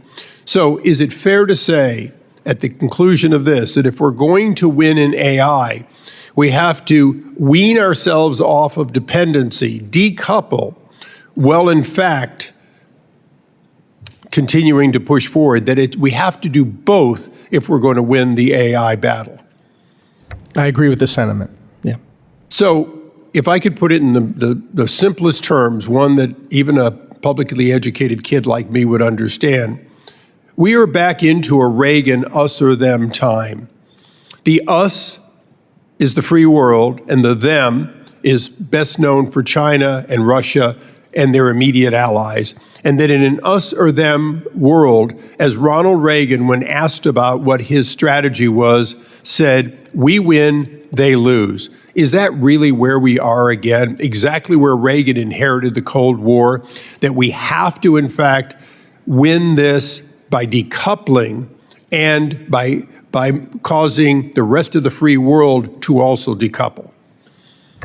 I think China is already decoupling rapidly from us, much faster than we've been able to from them. And I'll follow up with that. Mm-hmm. If they decouple before we decouple, will they in fact have leverage with us that we cannot overcome? That's their explicit strategy, what you just laid out. Okay, in the 36 seconds left, if we do not provide the energy necessary to have our AI be ahead of their AI, if we do not ensure that the fabrication capability and the other technologies are invested in, do we lose that us or them advantage, one in which China then has the opportunity to deny us the ever getting back to a lead? That is a very real and substantial risk. Then I think, Mr. Chairman, you have made this the most important hearing, not just of the day or the week, but perhaps of this Congress, because it does give us an opportunity to understand exactly what we're dealing with. And I want to thank you for holding it and yield back. Thank you, Mr. Issa. Representative Moylan. Thank you, Mr. Chairman and Ranking Member. China's premier makes the claim that China seeks the world where the world can cooperate on AI. And he even argues publicly against AI techno monopolies. But that is not true. That's not the game China's playing. For the PRC, the goal has always been AI dominance, capturing the global market and winning the race against the US. Now, PRC is using the full force of its industrial policy to make that a reality. And this matters to the defense of our nation. Just last month, Secretary Bessent said it clearly, a golden dome is meaningless if China surpasses us in artificial intelligence. Now, Guam is America's front line in the Pacific, and just 2 time zones away from Beijing. Losing the AI race has real implications for our island and for a free and safe Indo-Pacific. So we must take a 2-pronged approach, I believe, in leading the world in AI while continuing to make investments in the missile defense system. And Chairman Mast understands this threat, which is why he assembled us together and is putting forth a slate of bills to tackle this problem. And part of tackling this problem is knowing the facts of China's AI ecosystem, from its manufacturing capabilities to its foreign inputs to its AI utilization and compute capacity. Without that awareness, our policymakers are blindly tackling a Goliath in the dark. And this is why I introduced China AI Power Report Act, which Congressman Vidman to create the first ever annual assessment of China's AI power to ensure our export controls are adaptive, targeted, and maintain our technological advantage. Of course, the time to act is now. And so, Mr. Pottinger, the Trump administration was the first to recognize the need for strategy on emergency technologies like quantum computing in 2018. Could you walk us through how China is leveraging its AI industry in other areas like quantum, biotechnology, and supercomputing? What does that mean for our national security, sir? Thanks, Congressman. Xi Jinping talked about AI in his New Year's address this year. He understands that this is a fulcrum, right? This is the pivotal technology that allows all these other technologies of the future and the near future, quantum computing, all what we're seeing with advanced materials that are being invented, new biotech, as well as military capabilities.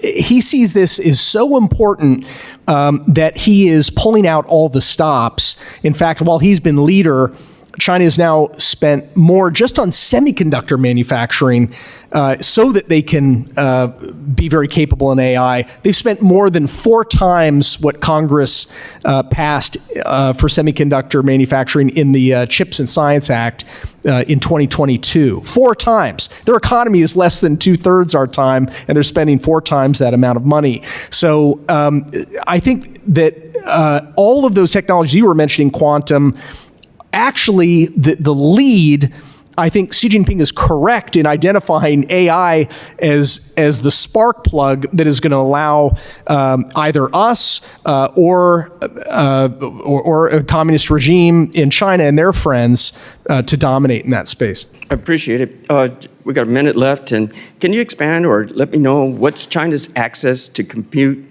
through cloud systems?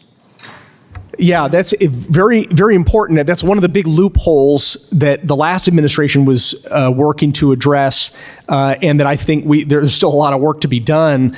And that is, it does us no good to prevent Beijing from importing massively powerful AI chips, the most advanced chips, if they can just go to Malaysia and train their AI and utilize AI in data centers, on our shores or in third countries. So we want trusted companies and partner governments to be the ones that are actually stewards of this computing capacity.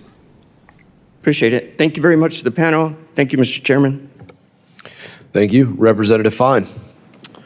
Thank you. Thank you, Mr. Chairman, and thank you for having this hearing today. I've actually been bouncing between here and education, where we've been talking about the effects of AI in education.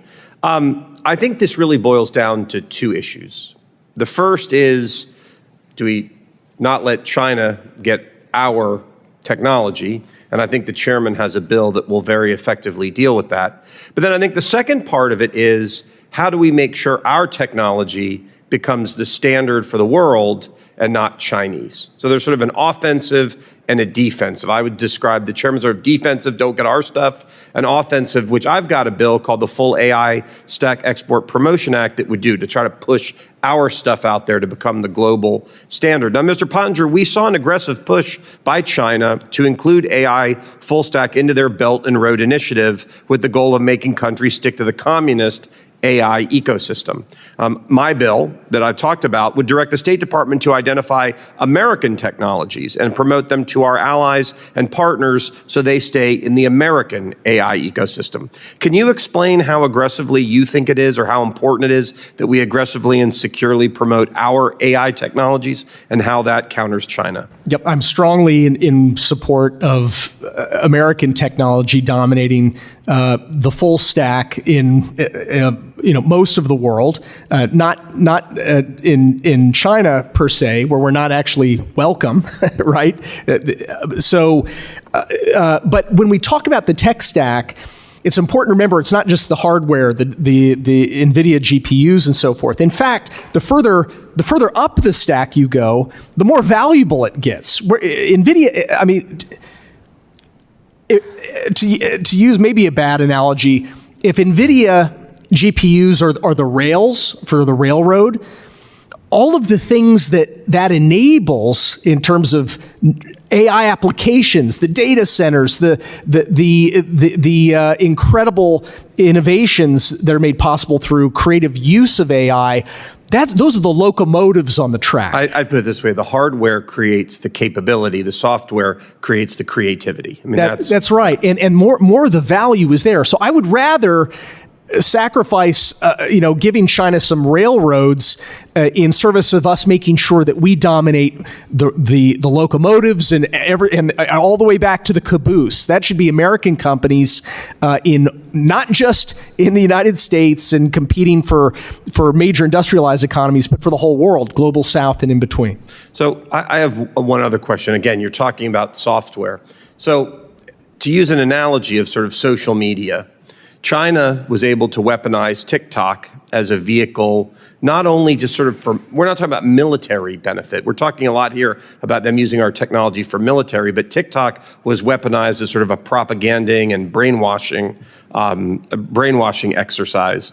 If China's stack becomes the global standard, is there the ability for them to kind of use that, what comes out of AI, to engage in the sort of nefarious activities using AI that they have done with sort of things like TikTok? And I have to let Mr. Feiner answer as well, given that he's the better version of me. So I'm fine, you're finer, so you both can answer. I'll start. I don't accept the last characterization. We can take that one offline. Representative, I think honestly the best argument for the importance of the issue that you've put on the table, which is the full tech stack, including software, the best argument that is true, and that not only do we believe it's true, but that the Chinese, including their very top leadership, believes it's true, is that Xi Jinping himself launched a campaign inside China to purge American software. He called it Delete America, essentially, and that is indicative of the fact that they believe that they have an unhealthy degree of dependency, and that they are going to try to do something to end that and to indigenize even this additional area of capability. So fully agree with you're putting this issue on the table with Matt's characterization that we have to be talking about the full tech stack, not just hardware, and I'll leave it at that. Quickly. Yeah, I associate myself with those remarks. Okay. Yeah, look, what I would say is China sees us as the enemy. It's high time we do the same. So with that, I yield back. Thank you. Gentleman yields back. We're going to conclude this hearing. I have a number of thanks to give. I want to start by thanking our panelists. Your testimonies were invaluable, so thank you. I think it says a lot, the number of members that came here to ask you questions and hear your responses. They valued what it is that you have for experience and what you brought here to say. I want to thank our members for their participation. I want to thank the administration, because this is something that they are working on, that they are rapidly looking at, both from the Department of War to the Department of Commerce. People have seen, obviously, BIS put out rules even as late as last night, looking to codify as members of Congress what takes place to make sure that anything that's exported doesn't rise above thresholds that we're going to have operating here in the United States of America, and that we're going to make sure things don't go to end uses for adversaries like China and Russia, Iran. And I think we can chalk Venezuela off the table in part, and we're probably pretty close to chalking Iran off the table in part, and Cuba's probably close to that list as well. But the administration is paying attention to this issue, and I thank them for that. And I thank your work, specifically, Mr. Pottinger, your work in this space previously. You helped advance and create that gap for the United States of America with what your work was in the 45 administration, and I thank you for that. And I want to thank, not to diminish anybody else, I want to thank our entrepreneurs in this country, number one. Our tech entrepreneurs and those companies and those engineers and the people working in places from Silicon Valley to Texas to Florida to every other state and beyond in this space. You've made such capable tech, such a capable stack, everything that you outlined incredibly well, that we have to have a hearing like this, because Like I opened up with in my opening remarks, when we're talking about chips, it's not just kids that are playing first-person war-fighting video games. It is affecting real war, real weapons systems, real battles, real decision-making, and real casualties. Those are some of the stakes. The stakes go well beyond that, but those are just some of the stakes about what is at play in this debate. And so I thank everybody for bringing in their expertise. I thank industry for their effort to educate Congress over the last year and beyond. Very specific effort by industry to come in behind closed doors, talk to members of Congress about every level of the stack and what we should be thinking about, concerned about, educating people has been a very purposeful effort in that. I thank, again, the witnesses for your testimony, members for their questions, and members of the committee may have some additional questions for you witnesses, and we will ask that you respond to these questions in writing. And in that, this hearing is adjourned.